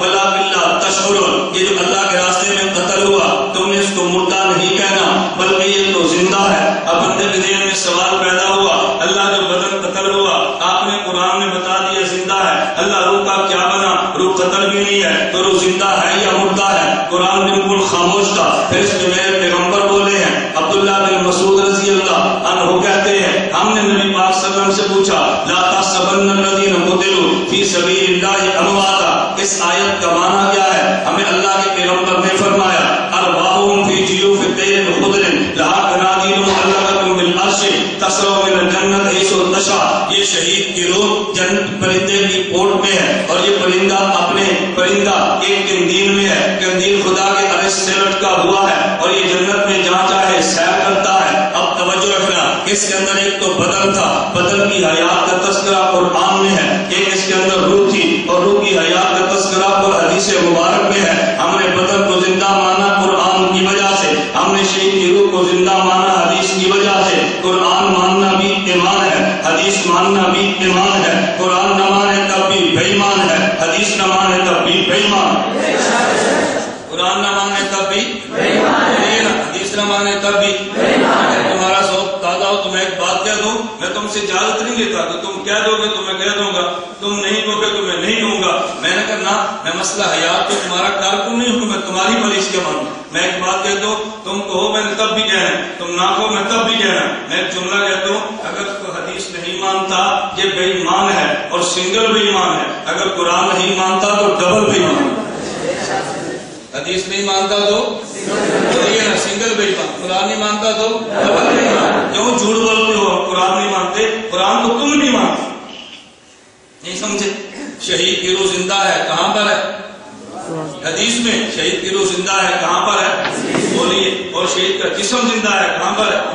بولیے نا، کہاں پر ہے؟ قرآن میں۔ شہید کی روح زندہ کہاں پر؟ حدیث میں۔ شہید کا جسم زندہ کہاں پر؟ قرآن میں۔ ہم قرآن بھی مانتے ہیں، حدیث بھی مانتے ہیں، کیوں جھوٹ بولتے ہو؟ علامہ صاحب فرما رہے تھے نا کہ میں دیوبند اقبال نہیں، میں بحمد اللہ تعالیٰ، بحمد اللہ تعالیٰ۔ یہ تو مولانا شریف الرحمان صاحب کو اللہ جل خیر عطا فرمائے جن نے تمہاری جان بخشی کرائی ہے۔ جب مجھے علماء کنونشن کا پنڈی اسلام آباد پتہ چلا نا تو پھر میں نے فائلیں تیار کی، پھر میں نے کتابیں جمع کی۔ میں نے کہا مجھے اجازت دو آج میں اپنی کتابوں کے ساتھ آؤں، اپنے اسلحے کے ساتھ آؤں، پھر میں حوالے پر حوالہ، دلائل پر دلائل دوں گا اکابر علماء دیوبند کا عقیدہ کیا ہے۔ تو انہوں نے فرمایا نہیں، اس دفعہ تھوڑی سی گنجائش، آئندہ نہیں۔ میں نے کہا پھر سے یہ ہونا چاہیے کہ نہیں؟ بولتے نہیں ہونا چاہیے کہ نہیں؟ کتابوں کے ساتھ ہے، بتاؤں گا دلائل کن کے پاس ہے انشاءاللہ، ثم انشاءاللہ۔ تم دیکھو اجماع کن کے ساتھ ہے، قرآن کن کے ساتھ ہے، حدیث کن کے ساتھ ہے، دلائل کن کے ساتھ ہے، میں بتاؤں گا۔ حضرت علامہ صاحب بات سنوا رہے تھے نا، وہ صرف تمہیں سمجھانے کے لیے کہہ رہے تھے کہ نہیں بھائی یہ کوئی کتاب و سنت والا، کتاب و سنت والا، تم اجماع والا کہوگے کہ لوگ یہ نہ سمجھے قرآن ان کے پاس نہیں تبھی تو اجماع پیش کرتے ہیں، سنت ان کے پاس نہیں تبھی تو اجماع پیش کرتے ہیں۔ جب میرے موضوع پر بات آئی ہے نا تو پھر میں بتاؤں گا ہم اجماع پہلے پیش کیوں کرتے ہیں، نہیں سمجھے؟ ہم پہلے اجماع پیش کیوں کرتے ہیں؟ یہ مستقل بحث ہے۔ اور ایک بات میری بات یاد رکھنا ایک ہے دلیل قوت میں کون آگے ہے، ایک ہے دلیل رتبے میں کون سی آگے ہے. رتبے میں مقدم ہونا اور ہے، قوت میں مقدم ہونا اور ہے. اس وقت میں مستقل بحث ہے. میں عرض کروں اجماع کی حیثیت کیا ہے، توجہ رکھنا. اور بیٹھ جا انشاءاللہ بیٹھ جا اتنے بیٹھ جا کیوں نا. جب ہمارا بیان شروع تو پیشاب شروع کر کے بیٹھا بات. یہ تو خیر بچہ ہے نا جی، ہم سمجھتے ہیں بات پالیسی میکر ہوتے ہیں، وہ آتے خبیثے سے نہیں ہیں. ایک دوسرے دوسرا ہم بعد میں تاثر دیں گے. ایک مولانا کو منڈک سے بیان سنیں بندے اڑتے گھر پہ. میں نے کہا انشاءاللہ میں تمہیں نہیں اٹھنے دوں، انشاءاللہ میں انشاءاللہ نہیں اٹھنے دوں گا. یہ تم تاثر بھی نہیں دو گے، کوئی نہیں سنتا. کوئی اٹھے گا تو ہمیں بٹھانا بھی آتا، کوئی جلسہ خراب کرے تو ہمیں ٹھیک کرنا بھی آتا. بات سمجھ آئی؟ توجہ رکھنا. میں نے کہا موضوع نہیں ہے. آپ بتاؤ نماز کا درجہ بلند ہے یا وضو کا؟ بولیے نا. نماز کا یا وضو کا؟ مقدم وضو یا نماز؟ کیوں؟ جب درجہ نماز کا بلند ہے تو پہلے نماز کا. جب تک نماز میں وضو نہیں ہے نماز نہیں ہے. توجہ رکھنا. جب تک وضو نہیں ہے نماز، جب تک اجماع نہیں ہے قرآن کا ثبوت نہیں ہے. نہیں سمجھ؟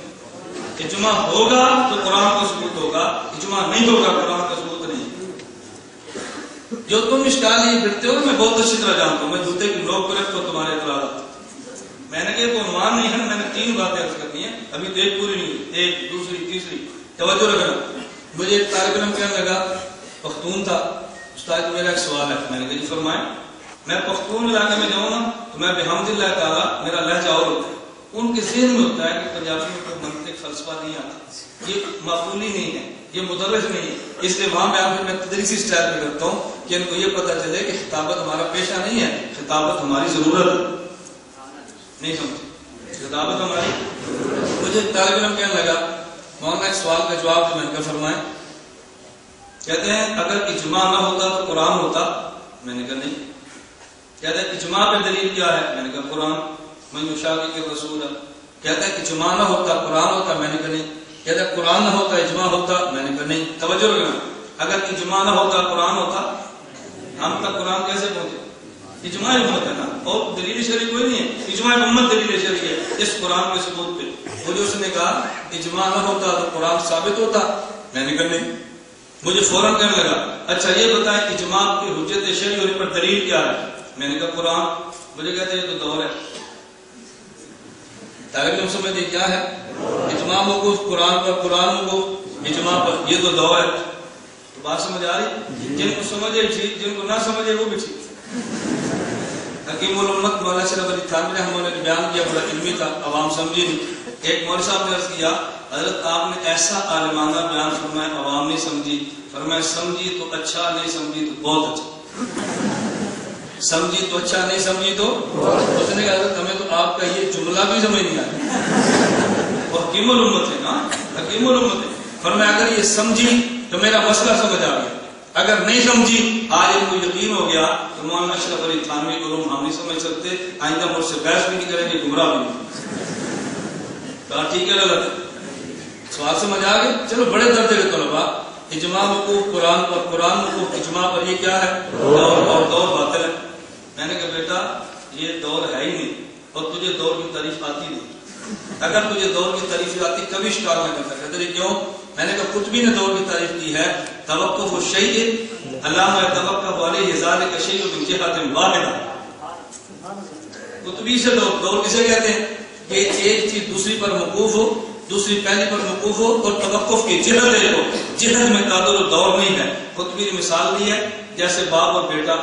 بیٹا موقوف ہے باپ پر، اگر باپ نہ ہوتا بیٹے کو وجود نہ ملتا. اور باپ موقوف ہے بیٹے پر، اگر بیٹا نہ ہوتا اسے باپ کون کہتا؟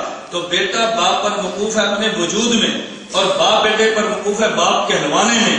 میں نے کہا قرآن موقوف ہے اجماع پر ثبوت میں، اور اجماع موقوف ہے قرآن پر حجت ہونے میں. اس کی جہت اور ہے، اس کی جہت اور ہے، کوئی دور نہیں. میں نے کہا اور سوال کر. اور الحمدللہ میں سرحد میں جاتا ہوں، ہم ایسے دھمکے کی چوٹ پہ کہتے ہیں کرو سوال. اللہ کتب کے سوال پوچھو، پھر تمہیں سمجھ آئے کہ ہم جو اسٹیج پر ہے نہیں کہ ہمارے پاس تدریس نہیں ہے، تم تو پورا ثانیہ کے بچے پڑھاتے ہو اور میں فارغ التحصیل علماء کو قائد پڑھاتا ہوں، تو ہمارے پاس دلائل نہیں، ایسی درس میں بیٹھے ابھی مولانا انعام فرما رہے تھے 70 علماء اس وقت میرے پاس ہے جو مناظرہ کر رہے ہیں، 70 علماء ہے کہ تم 5-10 سال انتظار کرو، تمہارا اجر کیا ہوتا ہے انشاءاللہ سننا انشاءاللہ اللہ عافیت کے ساتھ کام لے. چلے ذرا بات سمجھیے، درمیان میں بات آ گئی، میں نے عنوان نہیں میں عرض کرتا ہم اجماع پیش کیوں کرتے ہیں، امام افزاری نے کیا لکھا ہے، ابن تیمیہ نے کیا لکھا ہے، ہمارے اکابر نے کیا لکھا ہے. توجہ، میں کہہ رہا تھا مثال نمبر 4 ہوگی، نمبر 5 مثال نمبر 5 ہو. اللہ رب العزت نے قرآن کریم میں فرمایا وما خلقت الجن والانس الا ليعبدون، ہم نے عبادت کے لیے تمہیں پیدا کیا. عبادت پیغمبر بھی فرماتے ہیں، عبادت میں روزہ بھی ہے، عبادت میں حج بھی ہے، عبادت میں تلاوت بھی ہے، عبادت میں جہاد بھی ہے، مگر اہم عبادت نماز ہے. اہم عبادت مطلق اندر اہمیت ہوگی، اہم عبادت نماز ہے. اللہ فرماتا ہے وَاعْبُدْ رَبَّكَ حَتَّىٰ يَأْتِيَكَ الْيَقِينُ، میرے پیغمبر آپ عبادت کریں. ساری عبادات بھی ہیں، نماز اہم عبادت ہے. اس سے معلوم ہوا میرے پیغمبر آپ نماز پڑھیں کہاں تک؟ حَتَّىٰ يَأْتِيَكَ الْيَقِينُ، یہاں تک کہ آپ پر موت آ جائے. تو پیغمبر کی دنیا کی عبادت کا تذکرہ قرآن میں ہے. جب اللہ کے پیغمبر دنیا سے چلے گئے تو قبر میں نماز پڑھتے ہیں یا نہیں پڑھتے؟ اللہ کے پیغمبر نے فرمایا الانبیاء وحیاء فی قبورہم یصلون، نبی قبر میں زندہ بھی ہیں، نبی قبر میں نماز بھی پڑھتے ہیں. تو پیغمبر کی دنیا والی نماز کا تذکرہ قرآن میں ہے، جسے ماننا ایمان ہے. پیغمبر کی قبر والی نماز کا تذکرہ حدیث میں ہے، جسے ماننا ایمان ہے. قرآن بھی ایمان ہے، حدیث بھی ایمان ہے. قرآن نہ مانے تب بھی بے ایمان ہے، حدیث نہ مانے تب بھی بے ایمان ہے. مسئلہ سمجھ آ گیا؟ میں ایک بات پوری کر کے اب دوسری شروع کرتا ہوں. ایک جیب میں آ گئی، نمبر 1 قرآن کیا ہے، نمبر 2 حدیث کیا ہے. مراد خدا کی الفاظ خدا کے نام قرآن ہے، مراد خدا کی الفاظ مصطفیٰ کے نام حدیث ہے. ہم قرآن بھی مانتے ہیں، حدیث بھی مانتے ہیں. بغیر وسیلے والی دعا کا تذکرہ قرآن میں، ربنا ظلمنا انفسنا، وسیلے والی دعا کا تذکرہ حدیث میں. عیسیٰ علیہ السلام کا آسمان پر جانا قرآن میں، عیسیٰ علیہ السلام کا آسمان سے آنا حدیث میں. توجہ رکھنا، حدیث میں. پیغمبر کی بیویاں اہل بیت ہیں، یہ قرآن میں. پیغمبر کی بیٹی دماد اولاد اہل بیت ہے، یہ حدیث میں. شہید کا بدن زندہ، یہ قرآن میں. شہید کی روح زندہ، یہ حدیث میں. نبی کی دنیا والی نماز کا تذکرہ قرآن میں، پیغمبر کی قبر والی نماز کا تذکرہ حدیث میں. ہم قرآن بھی مانتے ہیں، حدیث بھی مانتے ہیں. کیوں جھوٹ بولتے ہیں؟ کی بات ہے کیوں جھوٹ بولتے ہیں؟ ہاں انشاءاللہ سننا انشاءاللہ. ہمارے قابل بیٹھے ہیں، یہ میرے ذمہ لگائیں، پنڈی میں اسٹیج لگائیں، میں انشاءاللہ پھر دلائل دیتا ہوں. آپ دیکھیں نا مسئلہ حیات کے دلائل خدا کی قسم جزء بہت سے زیادہ مسئلہ. آپ نے تو یک طرفہ کر سنی. مسئلہ وہ چھیڑے کھاتے ہمارے، دماغ تم نے بنائی کھاتے ہمارے. میں نے اختلاف تم نے نہیں کیا تھا. حضرت قاری طیب صاحب جو آئے تھے تمہیں منوانے کے لیے، ہمیں منوانے کے لیے، تمہیں سمجھانے کے لیے. ہمیں قاری اخلاق سے بیٹھے ہیں جن کی مسجد میں فیصلے ہوتے. میری گزارش سمجھ آ رہی ہے؟ میں آج بھی کہتا ہوں ہمیں ملک کا امن عزیز ہے. ہم دیوبندی اکٹھے رکھنا چاہتے ہیں، لیکن دیوبندی اکٹھے دیوبندی نظریے پر ہوں گے. میں راولپنڈی اسلام آباد کے دوستوں، میں تمہیں دعوت دیتا ہوں، جس عقیدے پر شیخ القرآن مولانا غلام اللہ مرحوم نے دستخط کیے تھے، خدا کے لیے ان کی اولاد سے کہتا ہوں اپنے باپ کے عقیدے پہ دستخط تم بھی کرو، میں بھی کرتا ہوں، تاکہ اتحاد امت کے ساتھ نہ مجھ سے رسالت نہ مجھ سے صحابہ کی مل کے جنگ ہے. ٹھیک ہے؟ غلط ہے؟ اب گیند تمہاری ووٹ میں، ہمارے پاس تمہاری ووٹ میں. کرو اتحاد، کرو عقیدے پہ دستخط تاکہ بحث ختم ہوتا. کہتے ہیں نہیں ہم نے نہیں کرنا. اور اگر کوئی بیچارہ دستخط کر بھی دے، کتاب چھپوا بھی دے، کہتے ہیں ہمارا نہیں ہے. باتیں چھپوائی ہے، حضرت سے جب کہیں ہمارے نہیں. میں نے کہا میں ان کو مشورہ دیتا ہوں، بھائی وہ تمہیں اپنا نہیں مانتے، آپ ہمارے ساتھ آ، کیونکہ ہمارا دستخط ایک عقیدے پر ہوگے نا. اب آپ ہمارے ساتھ چلو، ان کے ساتھ چھوڑ دو تاکہ بات بالکل واضح ہو. چلیے میں نمبر 2 دوسری بات شروع کرتا ہوں. اب بات سمجھ. نمبر 2 بات، اس وقت مسئلہ چل رہا ہے ناموس رسالت کا. ناموس رسالت کے تحفظ پہ پوری امت مسلمہ کا، حکومت پاکستان سے مطالبہ ہے کہ جو بندہ توہین رسالت کرے اس کی سزا قتل ہے، اور حکومت کو چاہیے قتل سزائے موت کی صورت میں دے. میں آپ 2 باتیں عرض کرنے کو توجہ رکھنا. نمبر 1، توہین رسالت کے سزا مرتکب کی سزا یہ قتل ہے، اس کی دلیل احادیث میں تو ہوگی، میں دلیل قرآن سے پیش کرتا ہوں کہ جو توہین رسالت کرتا ہے اس کی سزا یہ نمبر ہے، توہین رسالت کا جرم یہ کفر ہے، اور توہین رسالت کی سزا یہ قتل ہے۔ یہ جرم کو کفر کہاں کہتے ہیں؟ یہ قرآن کریم میں کہاں موجود ہے؟ وَقَضَىٰ رَبُّكَ أَلَّا تَعْبُدُوا إِلَّا إِيَّاهُ وَبِالْوَالِدَيْنِ إِحْسَانًا توجہ رکھنا، وَقَضَىٰ رَبُّكَ أَلَّا تَعْبُدُوا إِلَّا إِيَّاهُ وَبِالْوَالِدَيْنِ إِحْسَانًا، اللہ نے حکم دیے کہ تم نے عبادت تو خدا کی کرنی ہے لیکن ادب تم نے والدین کا کرنا ہے۔ عجیب بات یہ ہے کہ جب بھی قرآن میں تذکرہ آتا ہے اللہ کے نام کے ساتھ پیغمبر کا تذکرہ ہے یا پیغمبر کا تذکرہ نہیں بلکہ اللہ کی ذات کے ساتھ والدین کا تذکرہ ہے، اس کی وجہ یہاں بات چلی ہے عبادت کی۔ اللہ رب العزت نے بتایا کہ تمہیں وجود تو ملا ہے، ہمارے لفظ کن سے ملا ہے، لیکن ماں باپ کے ملنے سے وجود ملا ہے۔ اگر والدین کا وجود نہ ہوتا تو پھر وجود تمہیں نہ ملتا۔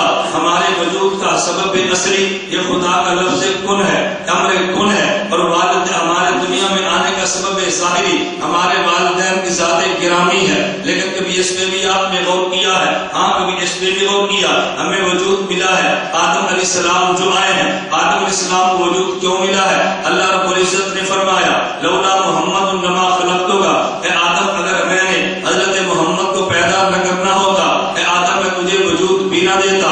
اب ذرا ساری آیات اور احادیث کو ملا ہے، هو الذی خلق لکم ما فی الارض جمیعا، یہ زمین میں جو کچھ ہے تمہارے لیے ہے، تمہارا وجود اس لیے حضرت آدم ہے، حضرت آدم اس لیے کہ پیغمبر کی ذات ہے۔ اب ہم یوں کہیں گے کہ پوری کائنات کے وجود کا سبب اللہ کے پیغمبر صلی اللہ علیہ وسلم کی ذات گرامی ہے، اور قرآن کریم نے فرمایا وَقَضَىٰ رَبُّكَ أَلَّا تَعْبُدُوا إِلَّا إِيَّاهُ وَبِالْوَالِدَيْنِ إِحْسَانًا إِمَّا يَبْلُغَنَّ عِندَكَ الْكِبَرَ أَحَدُهُمَا أَوْ كِلَاهُمَا فَلَا تَقُل لَّهُمَا أُفٍّ، ارے وہ والد اور والدہ جس کی وجہ سے تنہا تجھے وجود ملا ہے اس کو تم نے اف بھی نہیں کہنا، یہ جرم ہے۔ تو جس پیغمبر کی وجہ سے پوری کائنات کو وجود ملا ہے اسے اف کہنا کفر ہے۔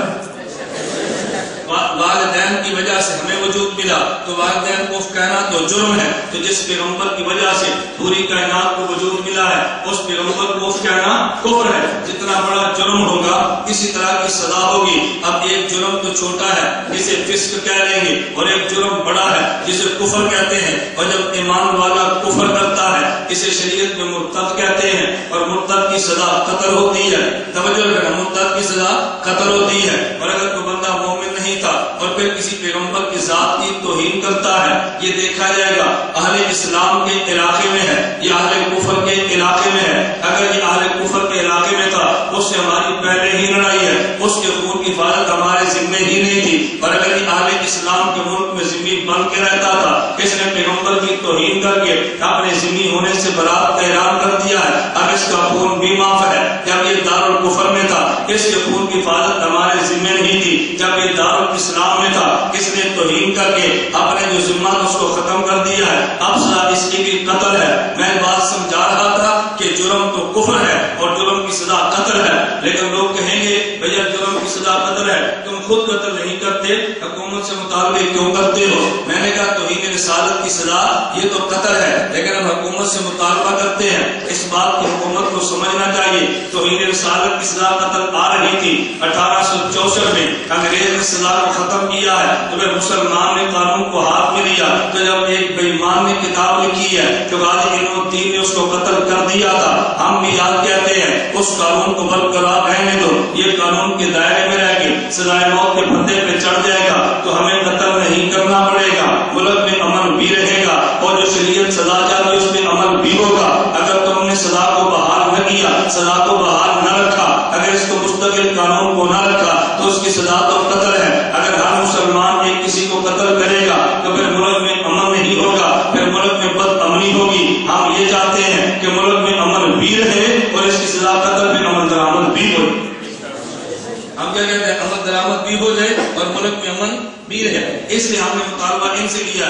نمبر 3 اور آخری بات وہ میں آپ کی خدمت میں کر لگا، دنیا میں علامہ بنوری رحمۃ اللہ علیہ کی ایک کتاب کا مطالعہ فرمائیں، چونکہ میں باہر آ گیا ہوں، میں محقق نہیں، میں اپنے اکابر کی کتب کا ناقل ہوں۔ علامہ بنوری رحمۃ اللہ نے کتاب لکھی ہے دور حاضر کے فتنے اور ان کا علاج۔ اب میں پوری کتاب کا خلاصہ بھی عرض نہیں کرتا، اور ایک ہے عملی فتنہ، ایک ہے علمی فتنہ۔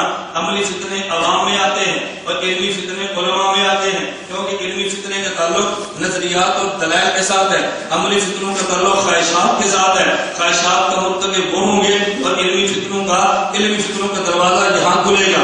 ہمیں جو بات سمجھانے والا وہ سمجھے، ایک علمی فتنہ وہ ہے جسے لوگ فتنہ سمجھتے ہیں، ایک علمی فتنہ وہ ہے کہ جسے لوگ فتنہ نہیں سمجھتے، وہ پہلے فتنی ہوتی ہے، اس کی سر کو بھی نہیں کرتے، وہ بات کو فتنہ بنتا ہے۔ مرزائیت فتنہ ہے، لوگ سمجھتے ہیں فتنہ ہے۔ رافضیت فتنہ ہے، لوگ سمجھتے ہیں فتنہ ہے۔ غیر مقلدیت فتنہ ہے، لوگ سمجھتے ہیں فتنہ ہے۔ مماتیت فتنہ ہے، لوگ سمجھتے ہیں فتنہ ہے۔ مودودیت فتنہ ہے، لوگ سمجھتے ہیں فتنہ ہے۔ لیکن دور حاضر کے بعد فتنے وہ آئے ہیں کہ جس کو لوگ فتنہ نہیں سمجھتے رہے، اور جب اس فتنے نے قد آوت درخت بن جانا ہے پھر یہ تم سے کاٹا نہیں جانا۔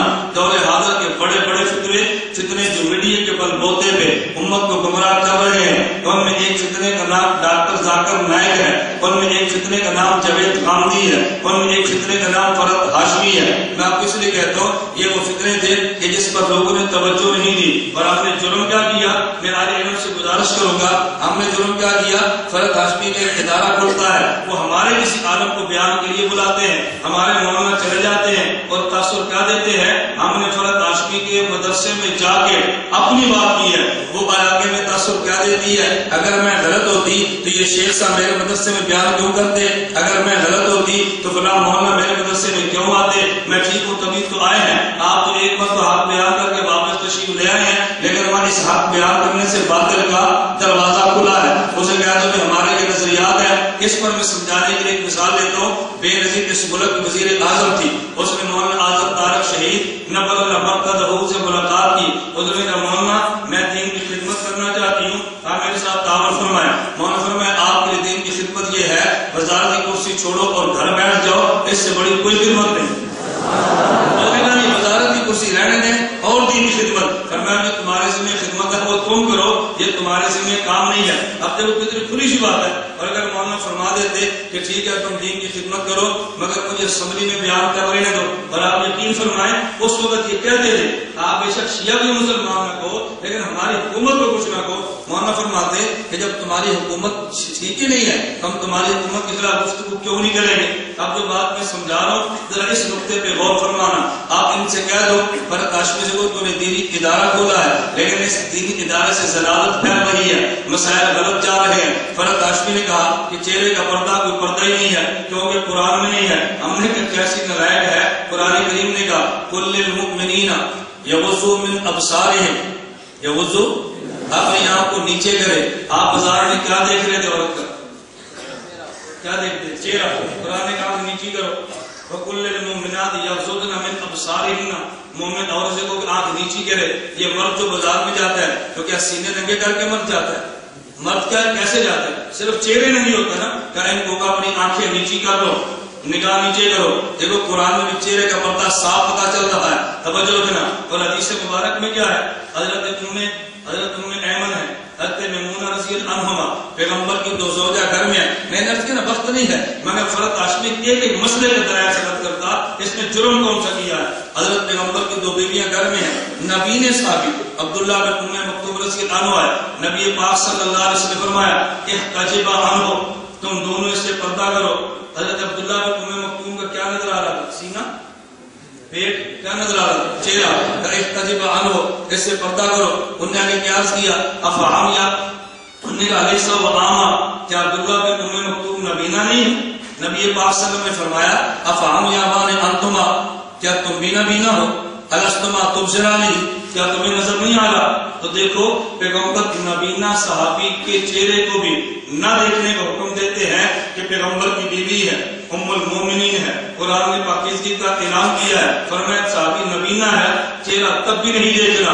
اور حدیث تو عورت کے لیے مرد کے چہرہ دیکھنے پر پابندی لگا رہی ہے، اور یہ کہہ رہی ہے کہ مرد عورت کا چہرہ دیکھ رہے کوئی پابندی نہیں۔ بتاؤ فتنہ ہے یا نہیں؟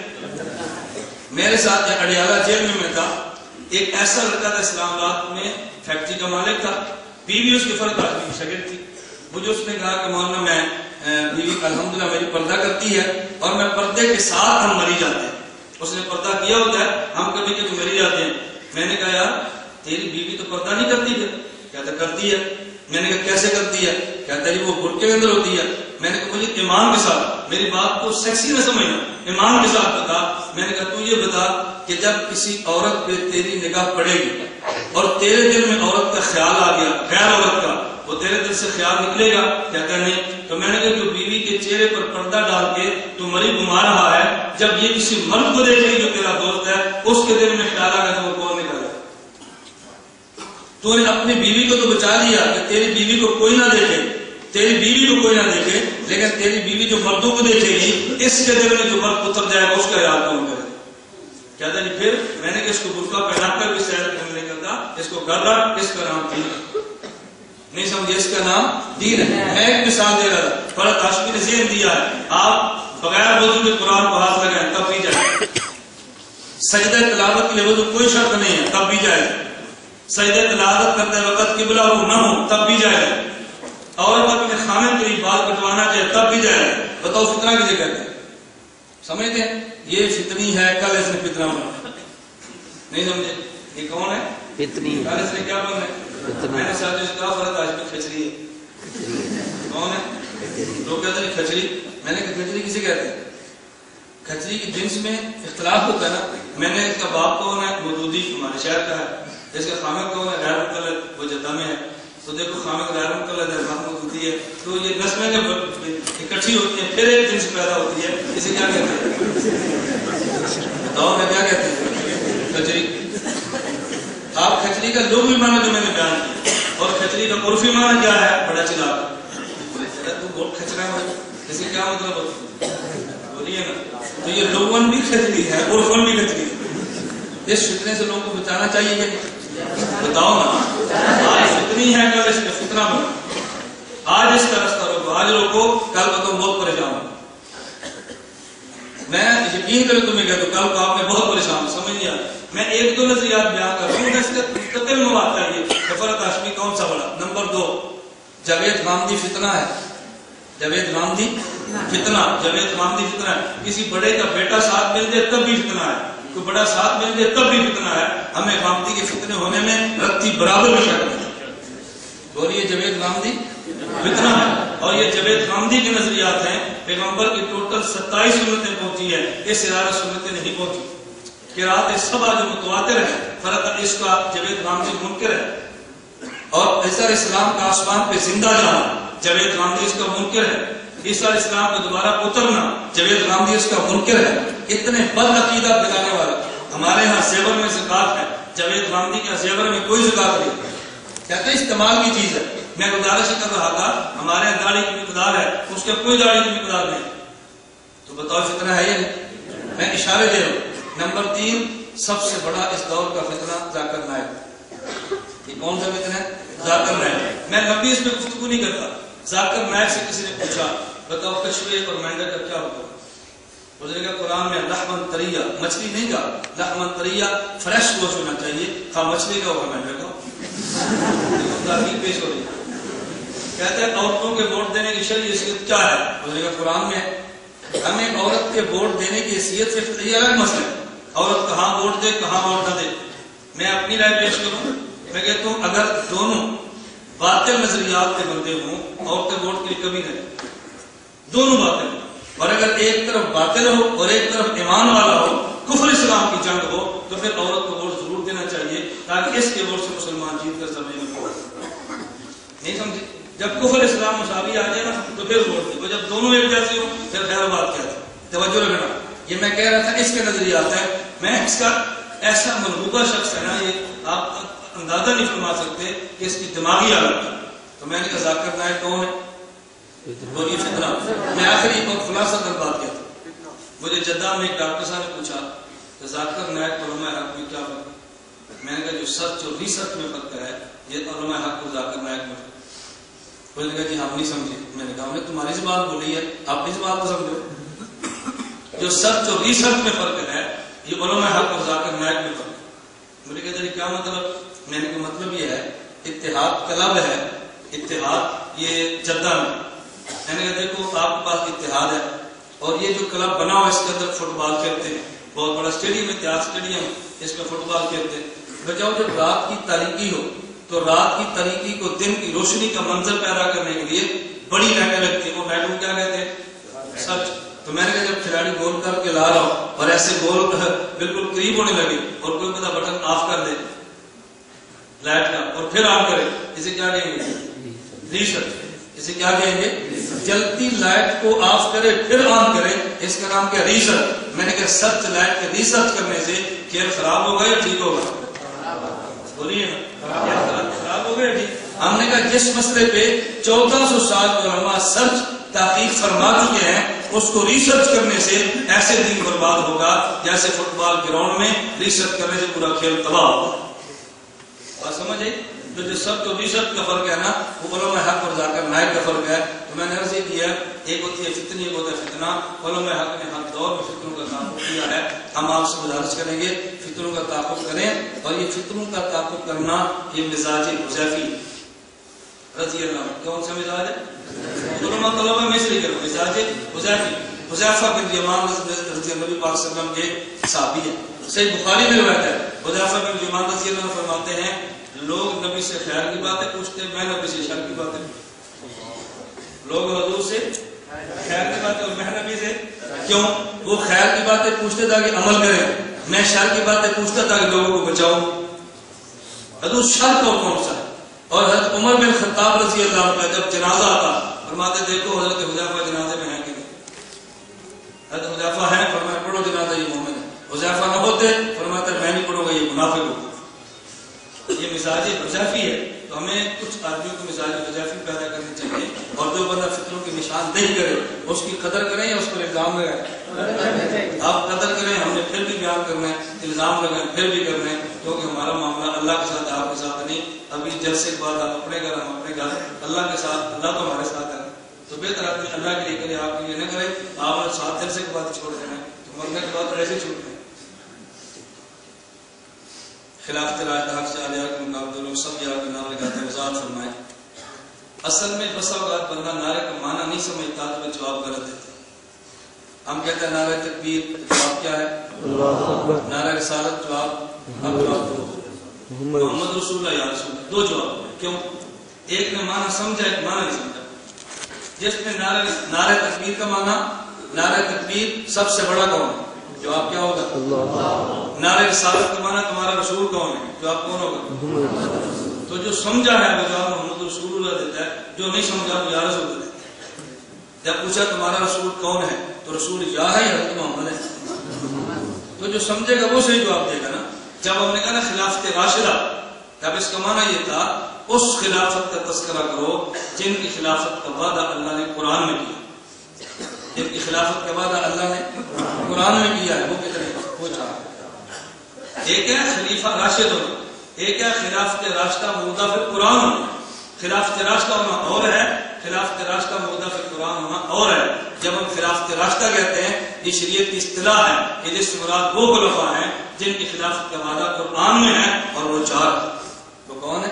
حضرت حسن خلیفہ ہے، حضرت امیر معاویہ بھی خلیفہ رضی اللہ عنہ اور ہمارا ایمان ہے، لیکن جن کی خلافت کا وعدہ قرآن میں ہے نا وہ کون ہے؟ میں اس کی مثال دیتا ہوں۔ اشرا مبشرہ بالجنہ کتنے ہیں؟ بولیے کتنے؟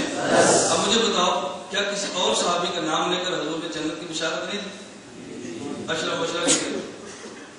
کیا جواب؟ آپ کہیں گے یہ اصطلاح ہے، وہ صحابہ رضی اللہ عنہ کے جن کا نام لے کر نبی پاک نے ایک ہی مجلس میں جنتی کہا وہ 10۔ ابو بکر فی الجنہ، عمر فی الجنہ، عثمان فی الجنہ، علی فی الجنہ، جن کا ایک مجلس میں نام لے کر کہا وہ کتنے ہیں؟ 10 ہے۔ اس کا معنی یہ نہیں ہے کہ اور صحابی جنتی نہیں ہے، جنتی تو سارے ہیں، لیکن اشرا مبشرہ کا معنی ایک مجلس میں، توجہ رکھنا، ایک مجلس میں جن کا نام لیا وہ کتنے ہیں؟ بات سمجھ آ رہی؟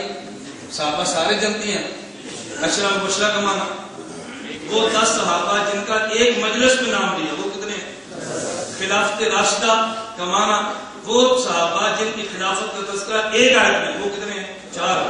تو جس طرح اشرا مبشرہ بھی ٹھیک ہے اور جنتی بھی ٹھیک ہے، خلاف تلاش کا حق 4 یار بھی ٹھیک ہے اور باقی صحابہ بھی، اور یہ کہ حق سارے یار، اب سب یاروں کو خلافت ملی ہے 4 تھے تو سب کو نہیں ملی نا، تو سارے یار کا مطلب ہے اللہ میں بات سمجھنے کی توفیق عطا فرمائے، اللہ مجھے اور آپ کو فتنوں سے محفوظ رکھے اور اپنے اکابر کے ساتھ وابستہ رہنے کی توفیق عطا فرمائے، دعا فرمائے۔